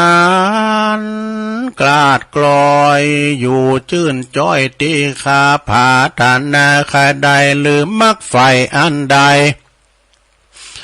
บ่อนเนไก่จากทำขอสมกรรมกู้เจือดังไฟเอื้อใจมาจุยิงใจหนุ่มเท้าแดดเดินนิทิตังขียาสั่งวันนาวิเศษจะห้องเหตุทำกรรมวิบากก็บังกรมโสมเรศเด็ดเลี้ยวเต่านี้ก่อนแลสาธุสาธุสาธุกรรมวิบากว่าทำหลวงกรรมวิบากนะมหาโมคคลลาเนี่ยไปดับไฟหมอนนาหกว่าบาปบุญมีเตหมอนนาหกมีเตอาสาพระพุทธเจ้าไปผอเมืองอบายห้องอบายมีเตก็มีเตบางคุณนั้นก็โหปินวอกว่ะนะโตปินคุณยักหยอกยักกิ้วไปมาบางคนเนี่ยก็เอวกิ่วลังกู้บางคนก็มีโตดังมาเต้าว่ามีหนาเหมือนหมาดูพองก็มีพองนั่นนะก็นะเป็นไก่ตัวนั่นใส่เป็นคุณตัวเป็นคุณโหเป็นไก่จังเฮาหันที่ในภาพวิหารน่ะหลวงไปเคนดูเพจมันมีอันน่ะพองก็มีตัวดูหลากพอยังกบขาตูข้างคากนางไล่วะดูพองก็ตายพองก็ตัวอย่างตัวเป็นควายแต่เล่าแต่ว่าตัวเป็นโหเป็นเต่าลังโก้ตัวเป็นควายแต่โหเป็นเต่าลังโก้นะพองก่อนตัวพลักพร้อยเลือดย่อยอยู่บาขาดเป็นสายเนี่ยนอนก็ไหลนอนก็เตียวหยาบกินเม็ดสาบเหมือนผี สัตว์ตั้งหลายน้อยใหญ่ บากล้องวาหันพระมหาเถรเจ้าเนาะมาก็ป้ากันมาอัญจุลีมากราบไหวมีตุกหลายบ่อนน้อยเนพาทะลวงยานขอตนได้จวยผู้ขาดตั้งหลายป่นจากคุ้มบ่อนนโหกรรมเตอะพระมหาเถรเจ้าเนาะโมคคัลลานก็เลยถามว่าสู้เจ้าตั้งหลายไปทำกรรมอย่างมาล่ำเลยจะมาตกอยู่ในห้องอบายนี่น่ะลองทายท้องถามบอกเหรอตกได้หลายมันตกในอเวจีนี่ตึงหนุ่มตึงเฒ่าปาก็ว่าก่อนในผู้ขาดตั้งหลายนะอยู่ในบ่อนเมืองคุณเนี่ยมีใจถ้าลุนจะถอยขาซัดใหญ่น้อยนานนะดูเป็นลักเอาของอื่นมากินมาใจพองก่อนไล่โมดำไปปอมสตังแปงสตังปอมแล้วก็โลบตาจังตาย่อยแดนนาเนี่ยโลบตีวัดตีวาอาวาดโลบแพ้วตีพัดหัดของสงดูบัดเตาแต่นั่นโลปงแดนป่ายังบัดเตาโลบตีป่าจ้าผีตายดูโลบแพ้วตีป่าเจ้าขนาดเนี่ยอันป่าจ้าเนี่ยเนาะยังติดมาเนี่ยเปิ้นเอาขวางเนี่ยเนาะลูกป่าจ้ามาเปิ้นยังเข้าวัดได้กำลดไปป่าจ้าเปิ้นเอาเข้าวัดได้กำเพื่อความเป็นสิริมงคลเนาะไปโลบตีป่าจ้าป่าแฮวโลบเอาตีสถานตีเสือบานเสือจองดูก็เลยมาตกทะลงตกอยู่ในห้องอบายเนี่ยเฮียสระขอช่วยหน่อยแต่มหาเถรเจ้าก็พูดว่าช่วยบ่ได้อยากใครช่วยตื้อก็แต่ช่วยบ่ได้มันเป็นวิบากกรรมของเปิ้นนี่นะเนาะแล้วก็เลยทัดไปแถมห้องนึงแถมหมอนึงหมอนะหกนึงอานันต์3ปุโธเปิ้นนั้นลำพึงลำพานว่าไฟแป้น้ำแป้ไฟว่ะเป็นว่าแบบแจงฟ้าแจงฝุ่นพระเย็นน่ะลงเด้อฉะนั้นพอมันแจงนี่ฝุ่นตกบะมันจะมาตกหาป้อไหม ก็มันฮ้อนก็มันจะมาแดดหาป้อมีนะจังได้ยินอยู่เหมือนกันนะเดี๋ยวเพื่อนแจงฝ่าแจงฝุ่นอารมณ์บันบดีแบบคนวาดูก็ไปตกของอบายเนี่ยอันพี่จีดูอันนี้ก็จบลงไปเอาเราข่าวๆนะลงเนาะเป็นธรรมอันนี้มันเคยมาเตียสกรรมด้วยนะอันนี้เป็นกรรมแรกเนี่ยกรรมวิบากเนี่ยนะมหาโมคคัลลานไปดับเปลวไฟหมอนกแม่เขาเคยฟังหลายเตือกตัวลุงกับลังตีเตือเดียวแม่เพนปอสมศักดิ์แม่เพนขาวเตี้ย เปิ้นตานน้ำตานธรรมสัพพะทานนางธรรมะทางจินาติไปหาปอหน่อยปันไม่อวเงินจินาอีเนอร์นายอาเนกใช้กวินกดตานไปหาปอ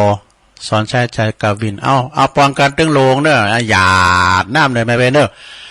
ยะถาวาลิวาหาปุลาปาลิปุเรนติสากะลังเอวะเมวะอิโตทินังเปตานังอุปกปติอิสิตังปฏิตังตุมหังคิปะเมวะสมิสตุ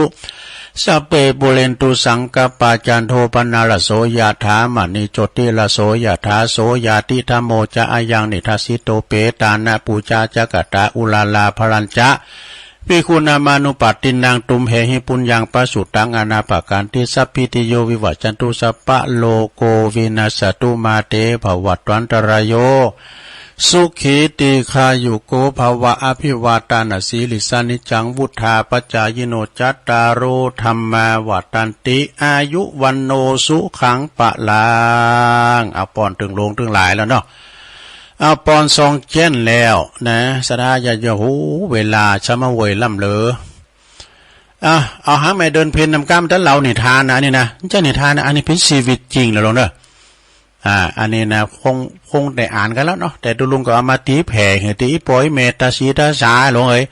ฟังกับวิทยุนะฟังบ่เนอะอันนี้เรื่องคุณปอคุณแม่นะแม่มึงบ่ได้ตาบอดเนอะมึงนั่นน่ะใจบอดนิทานนิทานดีเรามาฟังกันเถอะคุ้มค่าจริงๆนะอย่าใจบอดลงพิษเหมือนผมเลยนะครับอันนี้ลูกเป็นเราฟังนะ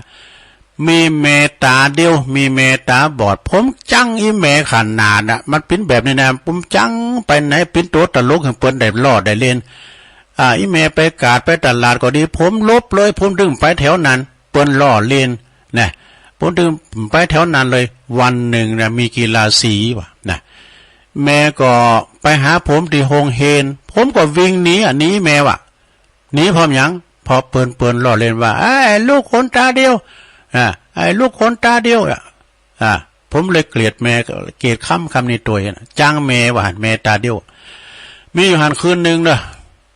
ผมลงไปทานน้ำหันแม่ร้องไห้ผมก็ลบเลียงบ่ไข่หันน้ำตาแม่ไอ้ดอกผมก็เลยเกลียดตีจะอยู่กับแม่ตาเดียวไหนจังแม่ตาเดียวผมก็อยากรวยเหมือนกันจึงไปเห็นนัก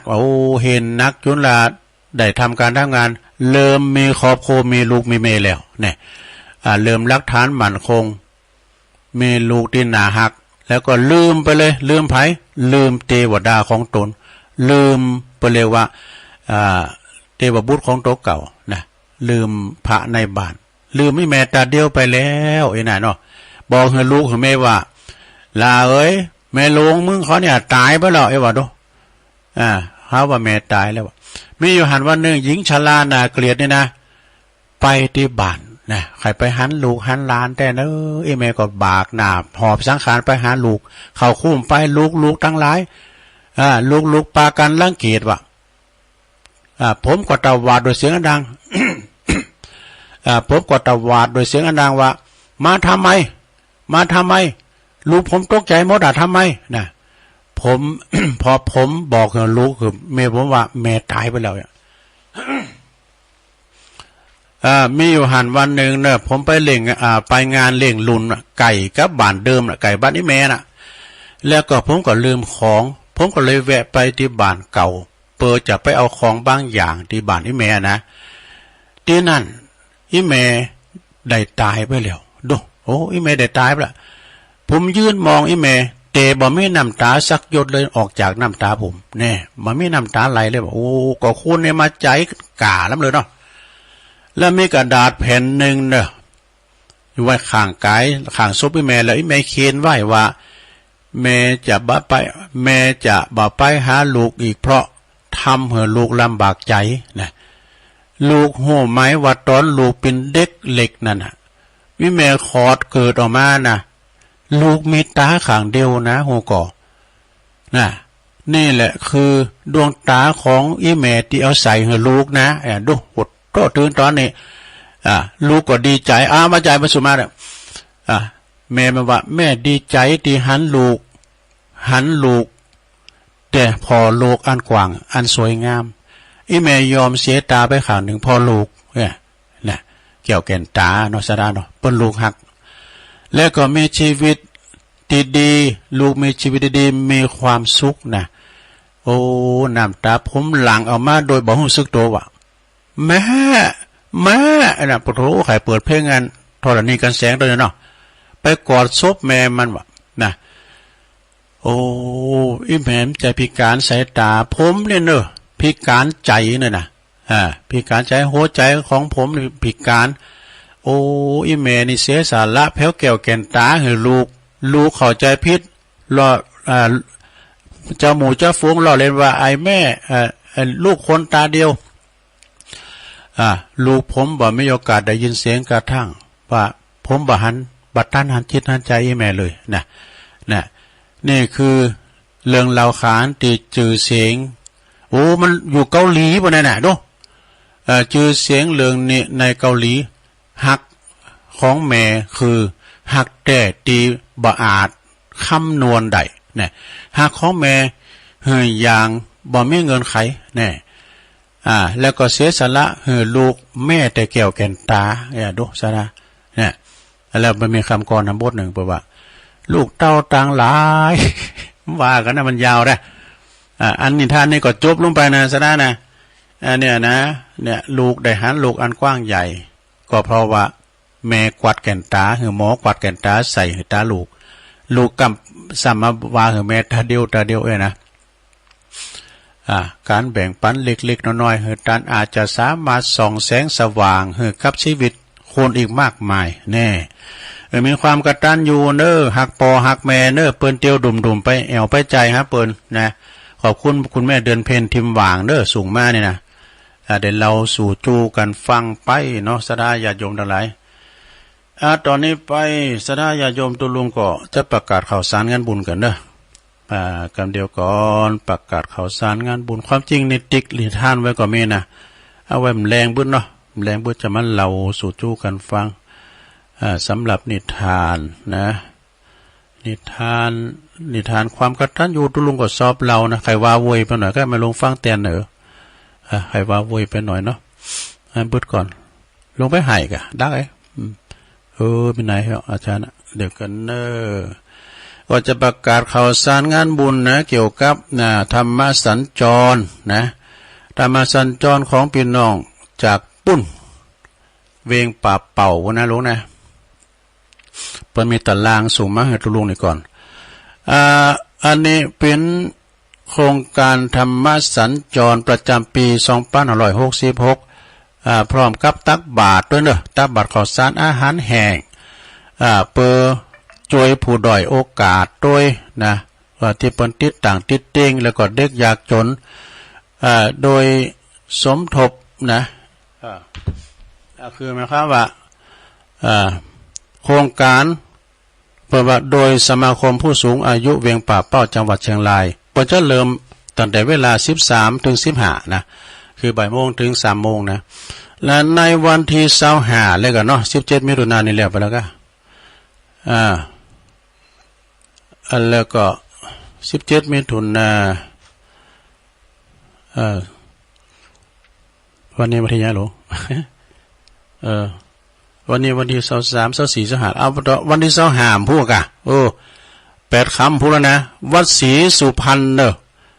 องค์เทศนะก็คือในเมตตาบารมีธรรมท่านพระครูปริยัติชัยวัฒน์เนอะเปิดจะไปเทศนะแสดงธรรมวันที่10กรกฎาคมนี้ก็ที่วัดโป่งเทวีพระครูอภิวัฒนวิกรมเนอะวัดปากตั้งเจริญจะได้ไปเทศธรรมและวันที่25วัดสันมาเค็ดในพระครูอดิศัยธรรมโมภาสจะไปเทศธรรมนะแสดงธรรมวันที่8สิงหาคมนี่ก็วัดห้างต่ำพระครูไพบูลย์พัฒนาพิรมพิรักษ์นะพัฒนาพิรักษ์นะไปเทศเนาะแล้ววันที่15วัดป่าแงะนี่พระครูชัยยาปัทภีเนอเปิดจะไปเทศนะแล้วก็วันที่30สิงหาวัดสันต้นเป่าพระครูปฏิภาณธรรมทินนี่แล้วก็วันที่7กันยา7กรกฎาคมก็พุ่นวัดหนองบัวท่านพระครู ท่านพระมหาสมชาตินันทธรรมิโกในวัดหนองยาวอันนี้นักเทศประจำแล้วก็สุดท้ายวันที่13 กรกฎาคมวัดหนองยาวเนอะท่านเมตตาบารมีธรรมหลวงพ่อพระคุณนิวิสีละสังวรเจ้าคณะอำเภอเวียงป่าเป้าปิดโครงการเนาะสถานเนาะอันนี้ธรรมสัญจรในเวียงป่าเป้านะสถานเนาะเราสู่จูกันฟังนะหวยพังกาก็แล้วไปแล้วเนาะหวยพังกาแล้วไปแล้วต่อไปงานต่อไปศรัทธาญาติโยม ก็ข่าวสารงานบุญก็มีหนักอยู่นะศรัทธาเนาะของตุปีอารุณตัวเนอะไผมีของยักษ์ต่างๆนะ ของเก่าของเกิดเสือผ่าอาพรเนี่ยก็ตามของใจไม่ซอย ของใจไม่ซอยก็ตามเนอะก็เอาไปหอมก็ได้ที่วัด วัดโสภณารามนะเปิ้นก็จะมีการจะมีหลายอย่างเนาะไผที่มีเดี๋ยวกันเด้อมันก็สอหาอยากกันเนี่ยมีหลายอันหลายอย่างเนาะตั้งแต่เครื่องนุ่งห่มผ่านุ่งโคบายเครื่องใจไฟฟ้าเก่าเครื่องมือช่างต่างๆแล้วเครื่องมือการเกษตรยาสามัญประจำบ้านนี่กันเนาะแล้วของเด็กหลินตัวช่วยกันนะถ้าใครมีนะเสื้อผ้าพรก็ตามนะเปิดเอาไปแจกคุณอยากไหลตามบุญดอยพงก้ายนะก็เอาไปหอมกันเนอะสระเนอะเอาไปจ่อไปหอมกันที่วัดโสภณารามที่ตุลุเนี่ยเปิ้นโทรมาไล่นะเปิ้นจะมีการก็เอาไว้ให้กันเนอะเก็บใส่ลังไว้ก่อนนะซักไว้เอาทำงานหนึ่งขอเชิญรวมพุทธศาสนิกชนนักศีลนักบุญทุกท่านเนอะเชิญรวมหล่อเต้นวัดสาอันนี้เป็นงานส่วนร่วมหน้าหมู่เฮาทั้งหลายนะประจำปี2566รวมทำบุญรวมทำบุญแผ่นเต้นธรรมจักรก็แผ่นละ20 บาทนะลงเนาะไปถวายถ้าว่าเฮาไปปูจ้าหน้างานบ่ก็ได้เนอะการเฮาไม่ได้ฝากไว้ไอ้นะเฮาดึงไปเอาปุ่นนะเปิ้นจัดเอากันปุ้นวันที่15 กรกฎาคมเนอะสถาที่วัดตุงโป่งนะตำบลเมืองปานอำเภอเมืองปานจังหวัดลำปางก็วันที่15 กรกฎาคมก็วันคำว่าเด้อนะบ่จะหล่อเต้นไผจะไปปูจ้าปุ้นก็ไปปูจ้าหน้างานก็ได้แผ่นละ20 บาทเนาะ5 แผ่น100ลง5 แผ่น100นะถ้าไผไม่ได้ไปก็ฝากไปก็ได้เนอะหรือว่าโอนไปก็ได้เวลาตั้งแต่ 8 โมงเป็นต้นไปเฮาจะไปตานปุ้น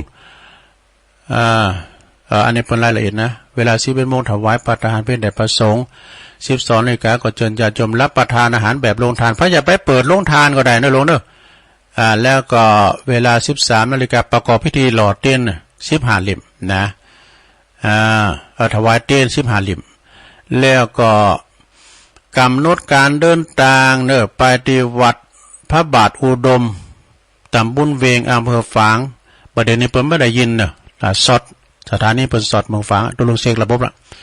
เวลากำโมงถวายเต้นจุดแลก็วัดหวยงูในหวยงูในก็โอ้อันโยมชัยนาข้าเนาะแม่บุญปันก็ที่วัดพระบาทอุดมเนอะ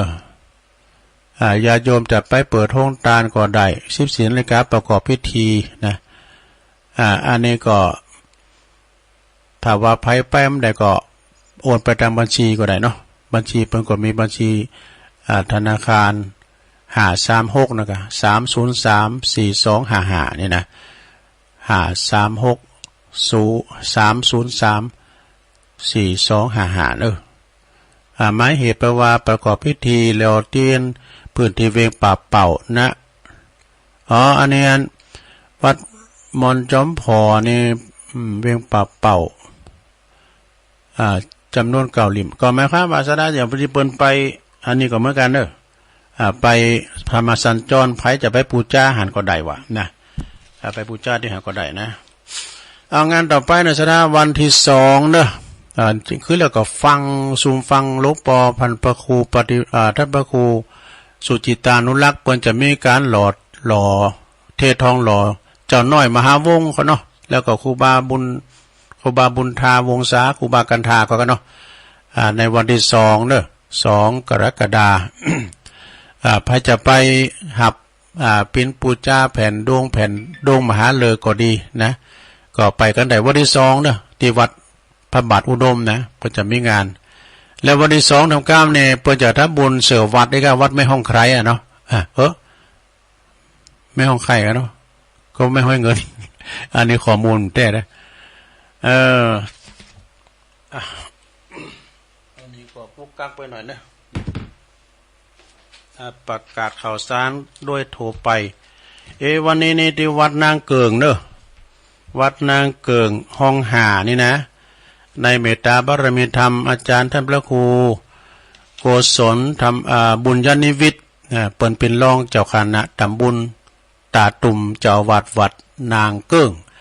เปิ่นจะร้องสมณะซักพัดยศเปิ่นเนอะราชดินนามเดิมเปิ่นจะร้อง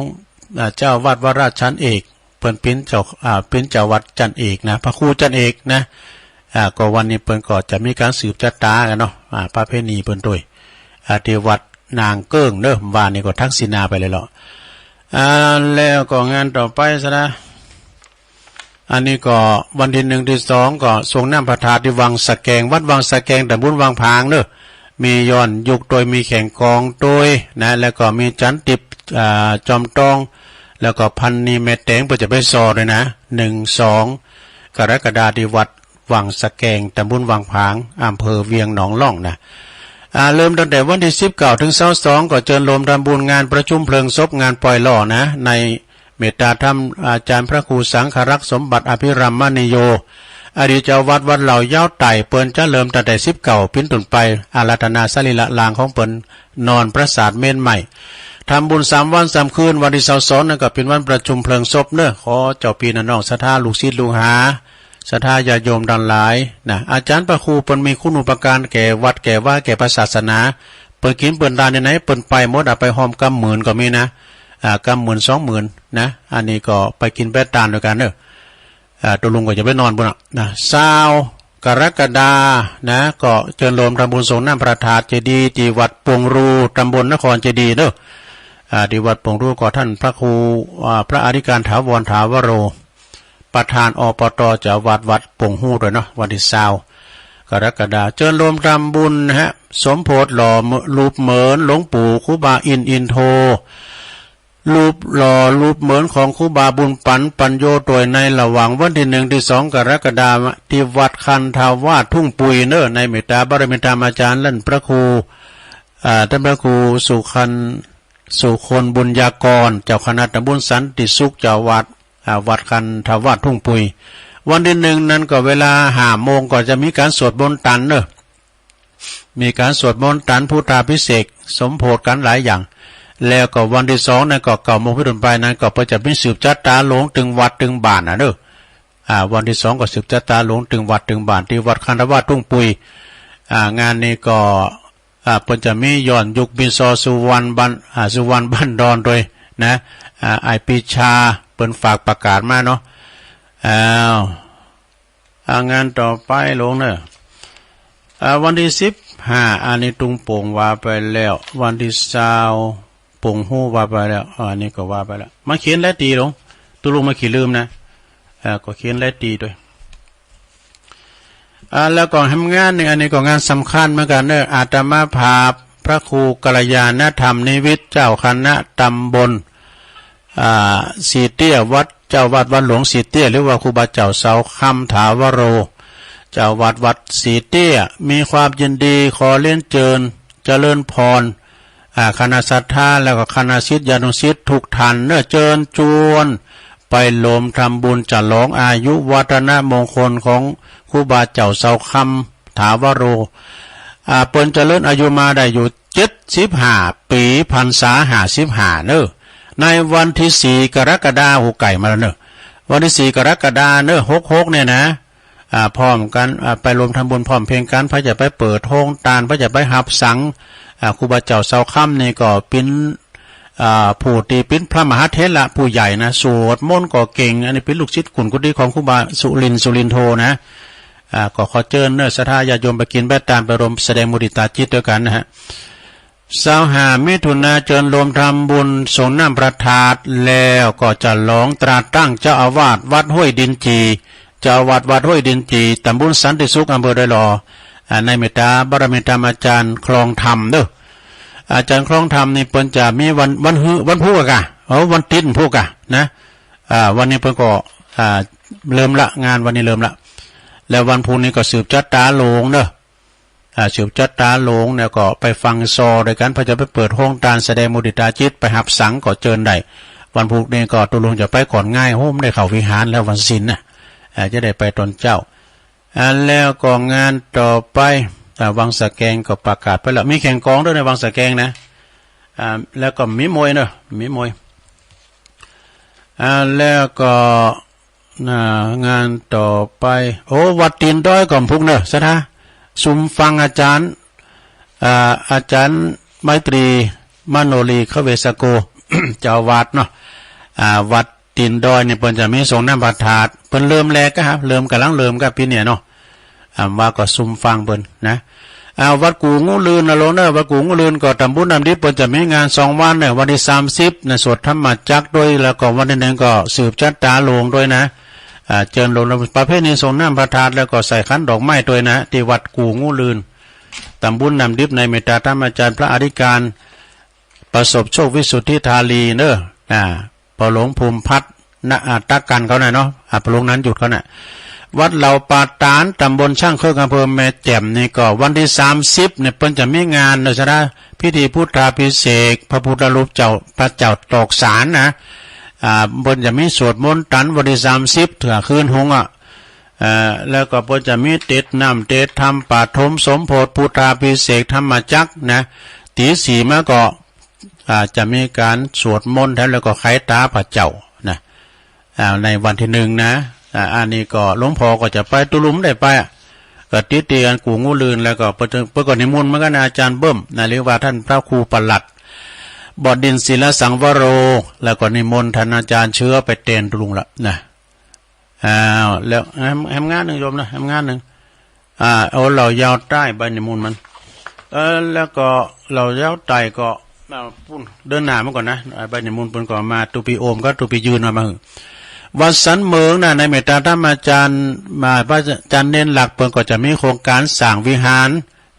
พระเจ้าคอพระเจ้าพระพุทธชินราชเนอะพอวิหารหลวงเนี่ยมันมีพระเจ้าหลายแล้วมันเบียดบังกันนะแล้วก็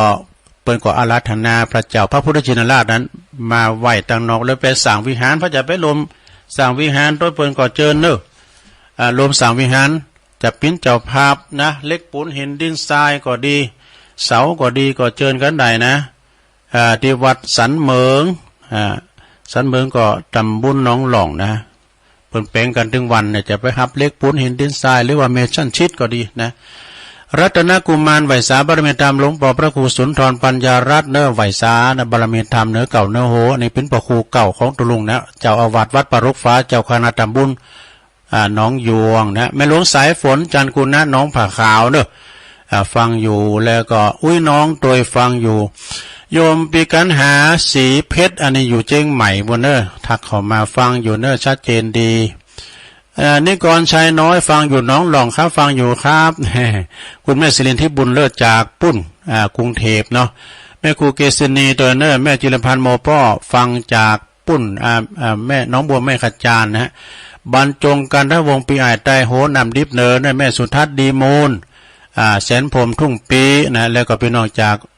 โบกก้างสันกำแปงแม่ครูทองคำที่วงคำจากเสาหินสีโบบาน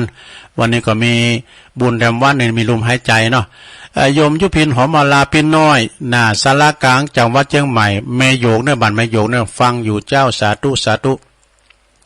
แม่จันสมก็ฟังอยู่แม่แดงอมพรเต็นดอกไม้จอมต้องเลยเนาะชมรมสังกาย07บารมีวังใจชิดฟังอยู่เนี่ยขอคิดสำหรับทันตุปีขอบคุณหลายๆเนอะแล้วอาจารย์นิพนธ์เนอะไหวสานะครับเนอะอาจารย์นิพนธ์วัดพระธาตุดอยสะเก็ดบุญทรงจากลำปางแล้วก็บ้านสวนดอยหล่อจบตักตายเนาะสนะต่อไปเวลาเลยทำ10 นาทีหลงโทรมาเลยนะทักทาย0899556506เอาคุณน้อยก็ยังดีนะคุณเล็กคุณน้อยจะโทรมาก็โทรมาเบิดแมลงก็จะออกส่งกระแสเสียงไปปลูก ไปเวียงปากเป่าเนาะแรงบืดใน6 โมงเจริญปอนเจ้ากับไรซะเจ้าสุลุงยองต่อให้ดอกหัวจุกหน่อยเลยทั้งตอนเดียวนะเจ้าถ้าใครหูตัวได้ซื้อเม็ดเข่าเราอังเลยเจ้าได้กินเม็ดกำตอนเข่ามาจักได้ใจกำได้กินเม็ดกำเมินพ่อแม่เจ้าปลูกแดงเป็นแดงปลูกเต่าเป็นเต่าก็เป็นอื่นเจ้าเนินได้เล่งพ่อแม่ดีน้องดีทั้งหลายบุญบอกไปไหนติดมาหาเจ้า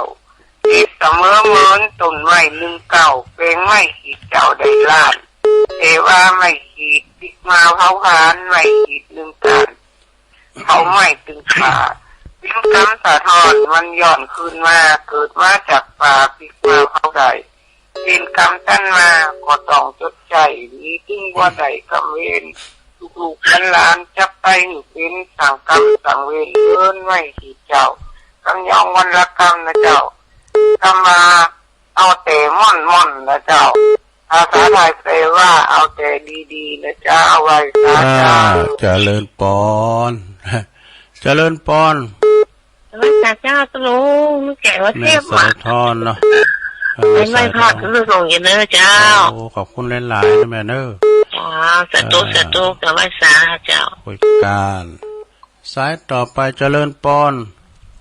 เจ้ากับไว้สานะตุลุงวันนี้ก็มีบุญแถมวันหนึ่งตื่นขึ้นมา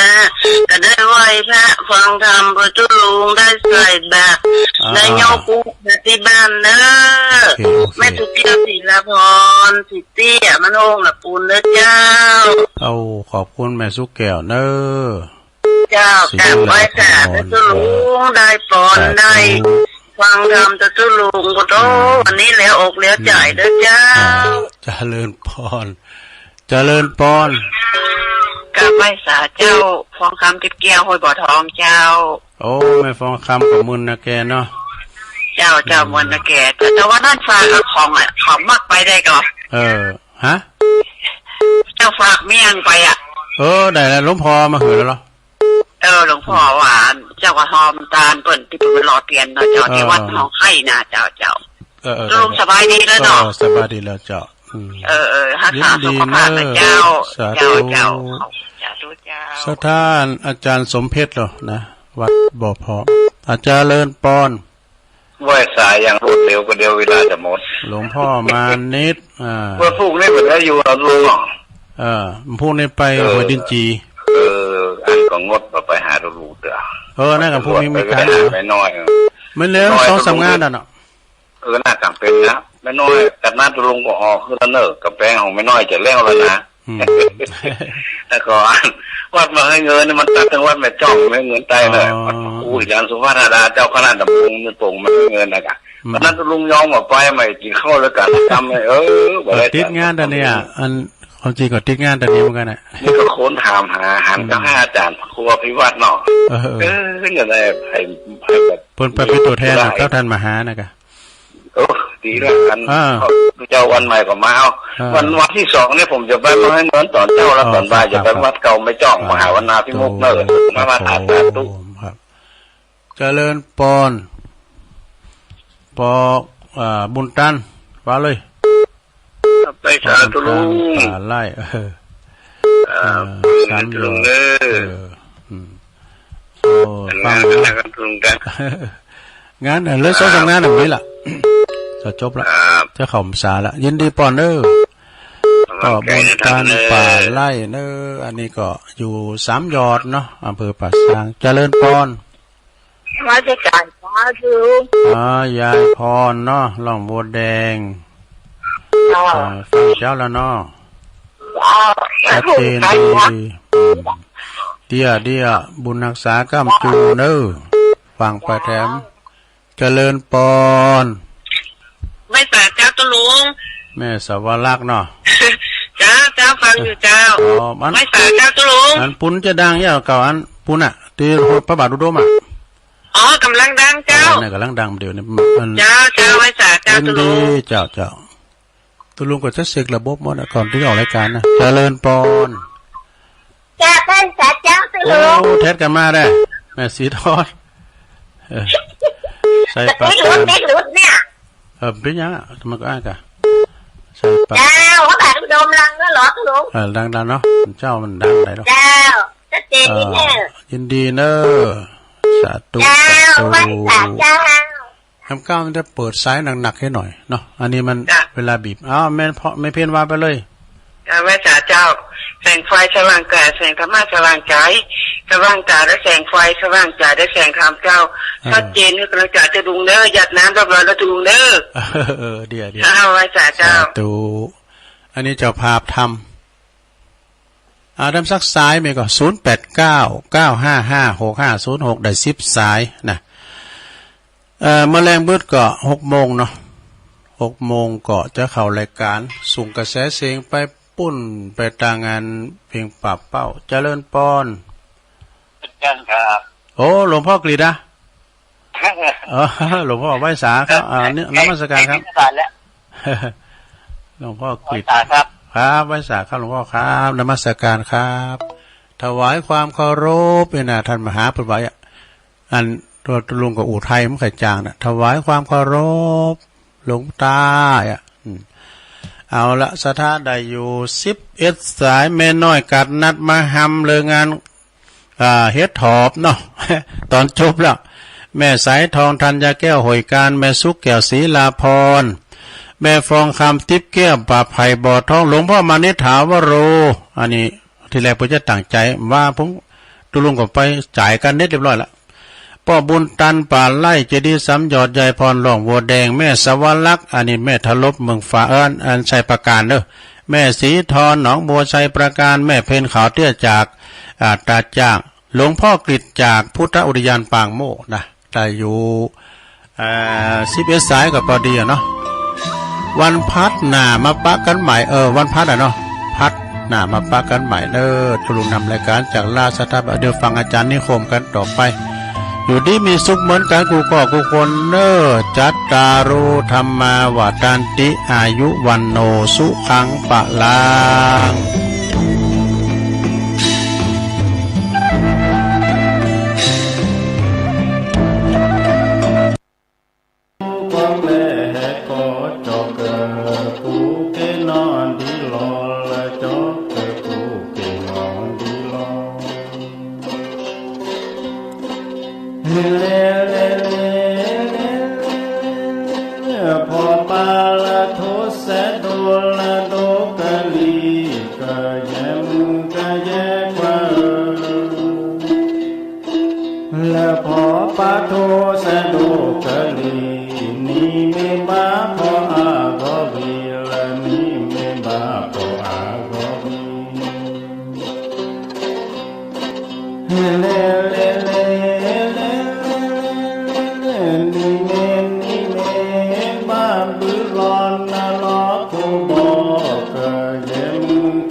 สันติสอนดีสอนดีสอ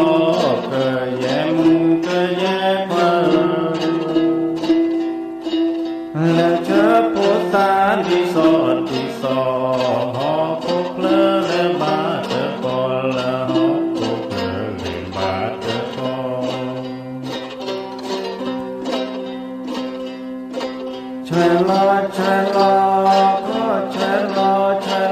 ดือนาก็แย่มุงก็แย่กว่าและแช่ล้อคอแช่ล้อเดินนาขอล้อถือนาตาขอยาขอล้อที่เมื่อเจอขอยา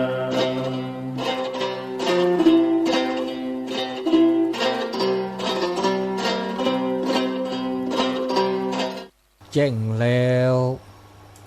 เสียงวิหกร้องเจียวเจวแสวงหาซึ่งอาหารทะยันไปในนภาโมปักษายังขยันหมั่นหากินท่านที่รักจะนอนซบอยู่ใยเล่าตื่นแต่เช้าเพื่อเกลาจิตเป็นนิจสินแสวงธรรมพระสัมมาเป็นอาจีนชำระล้างซึ่งมลทินออกจากใจขอนอบน้อมแด่พระรัตนตรัยอันมีพระพุทธพระธรรมและพระสงฆ์เป็นที่เคารพสูงสุดขอถวายความเคารพพระเถรานุเถระครูบาอาจารย์เจ้าทุกรูปทุกท่าน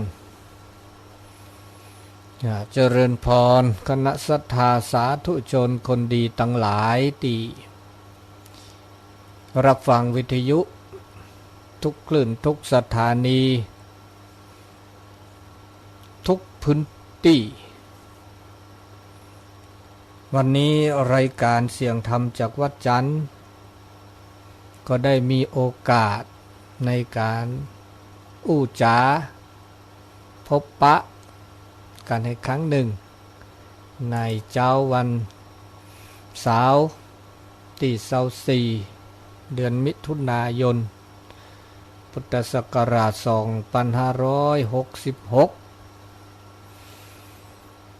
ในช่วงนี้ก็เป็นช่วงฤดูฝนหน้าฝนก็ตกลงมาพอสมควรเพราะฉะนั้นในเจ้าวันนี้ก็ได้มีโอกาสโดยเฉพาะท่านอาจารย์พระครูอภิวัฒนวิกรมก็ดีท่านพระครูวิสุวัฒน์ที่ได้ลิงก์สัญญาณถ่ายทอดออกสู่แต่ละสถานีไปรายการเสียงธรรมจากวัดจันทร์ภาคภาษาปากยอก็ขอขอบคุณเป็นอย่างสูงต่อไปก็จะขอเข้าสู่รายการเป็นลำดับต่อไปเซอตาโอมือตาโอคือตะเบเมื่อสะพีตาโอโชเคลตือเลปือแหวมือพาติพีพือเลดกนาดอตาสอตาแซบาคาตาโสตาซอยตือเลสิโพโคโพโคโคทีมุเจคีเวกิแมตาตะตอใหญ่ก็หลากตาเชกต่อเลมือชาตาตนิยาอีมือขอตะกอนยาอีโลลาซาดามือคุนีมเนมสาคีเชลุยลาขอทเวดานุยสอนี่คิกโทเซกซาคือชิคือตาเชกต่อเซนารีตุเลคุณนารีและมือชานิยัยแฮตโนลาซาบาคาเลตาเตสิญานาเปอตาชมิชมโมโดโดชิชิ เลตาเชกต่อโอเดจิบลิจิโพเกครูบาอาจารย์จิบลิจิโพเก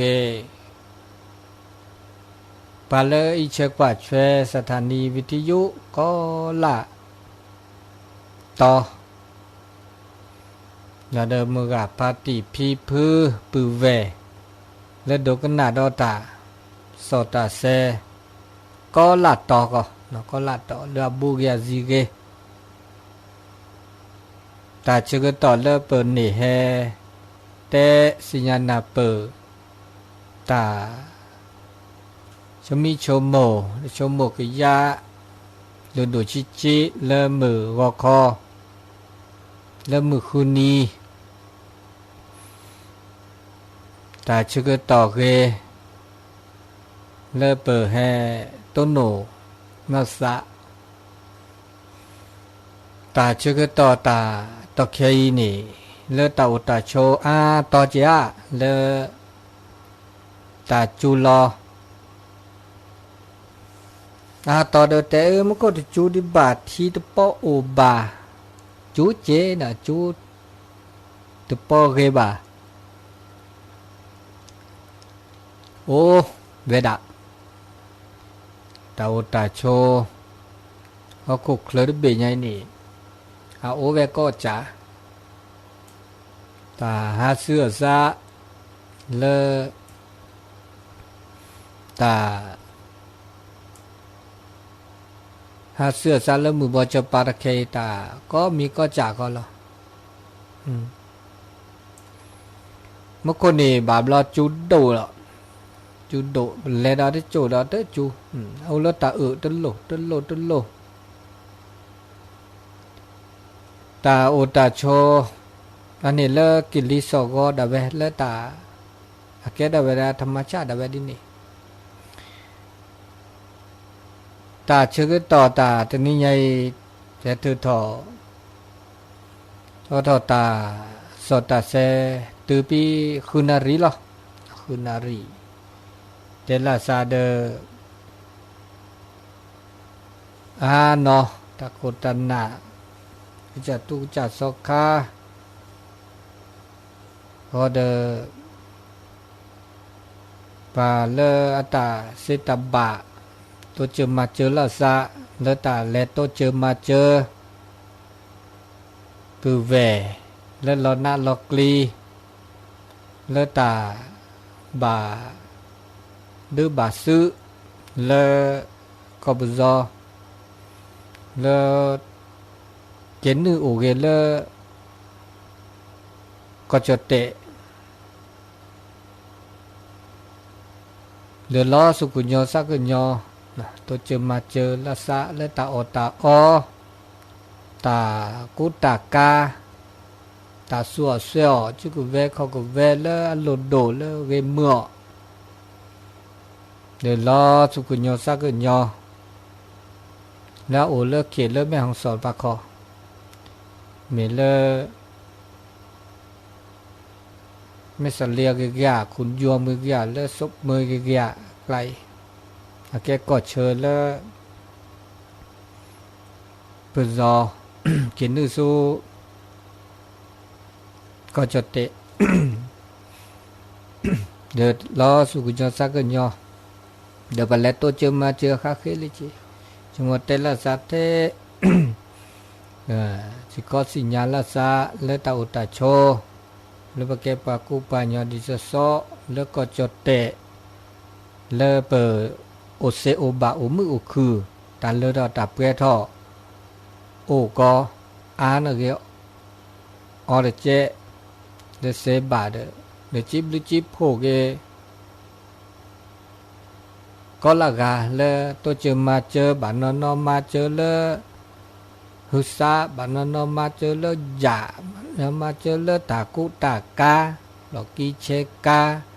มันนอดตาอตาอเมทีเมนโนก็มีก็จ่าเลยหลุดดูเลยเมื่อพระโพเอาไปด่าติดต่อที่สิเนื้อเลือถอดแปรถอดต่อโลกเนี่ยต่อเติร์เลือดเฉดชอเลือเฉพาะขวดที่นี่โลกคิดโจแปรชอ แล้วปั๊บโคดเอาไว้แล้วว่าซื้อขีแล้วพระครูสุชาติโอนี่ดอนี่ตาบาลดเลอกูชนวิโชหรือละสิบุลละคอละเสียทอดอมีสมอมีแม่แจมาแล้วละแม่วางจอมตองคือถอกคือล้อแหละตัวเจอละสะมาเจอละสะนั่นเนาะอาเกตาบุตาบาเกตาบุตาบาเกตาเกตาบะเลเปอเกตัวเจอละสะมาเจอละสะมาเสียล้อสักเนาะเวลาบัตันเลอถอเปทอเวลาตอนนั้นล็อกเดียวเลก่อนนี่ปาบาซื้อปัดดูละสะดีต่อแค่เนี่ยถืออันนี้นี่ชีก็ชีเลตุอาการนกเข้าไป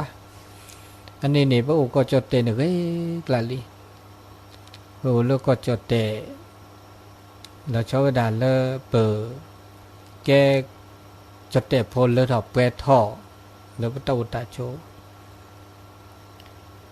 เปิดเมื่อพระเต้ามุมิชื่อหาเกลีในอิเชกว่าช่วยรอ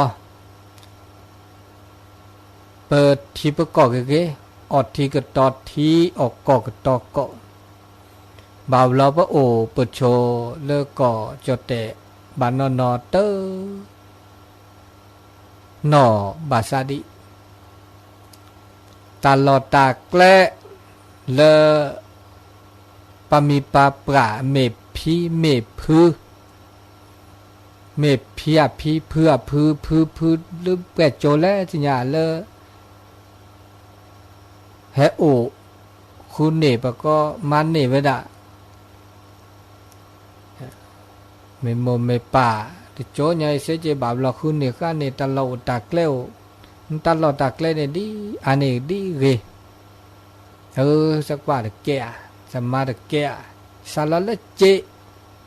ซาลาเลโลเนอูเนเนอูเดนาเนเดแท้เดตอลอเลเนี่ยชาวตาลอชาวตากแล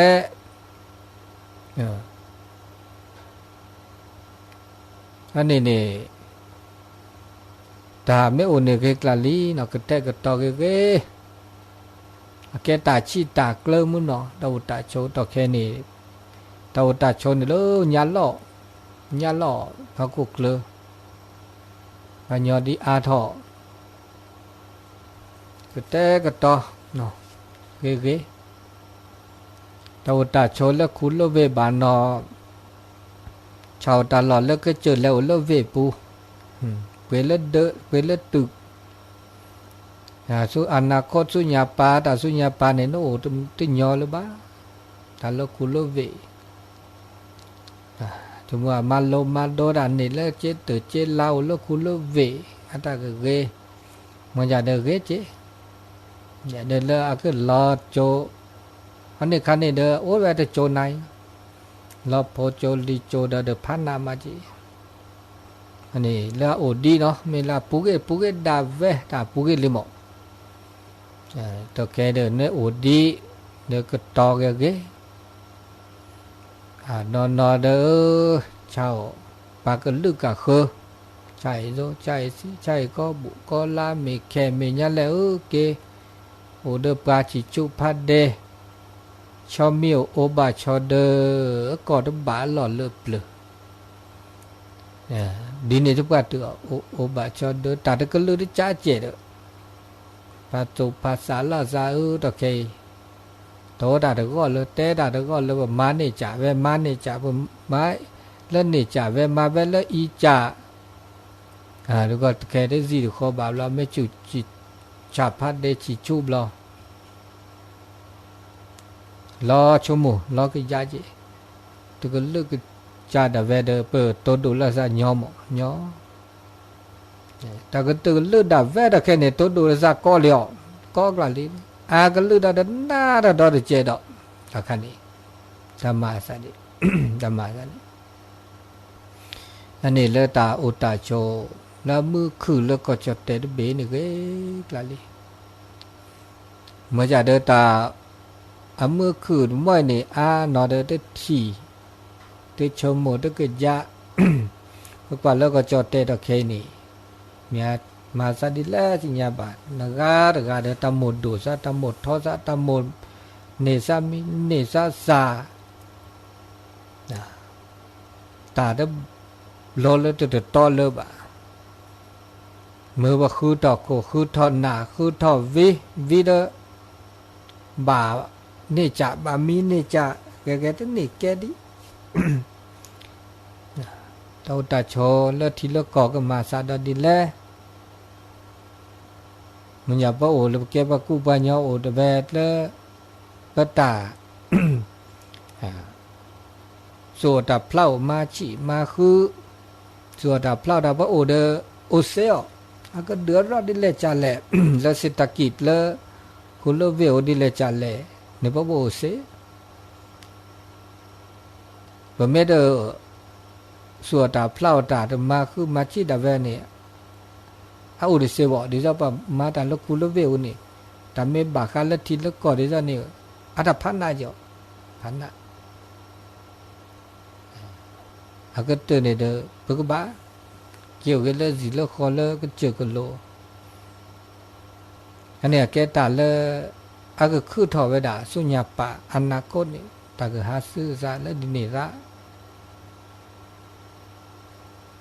ตาก็มาซาดิแล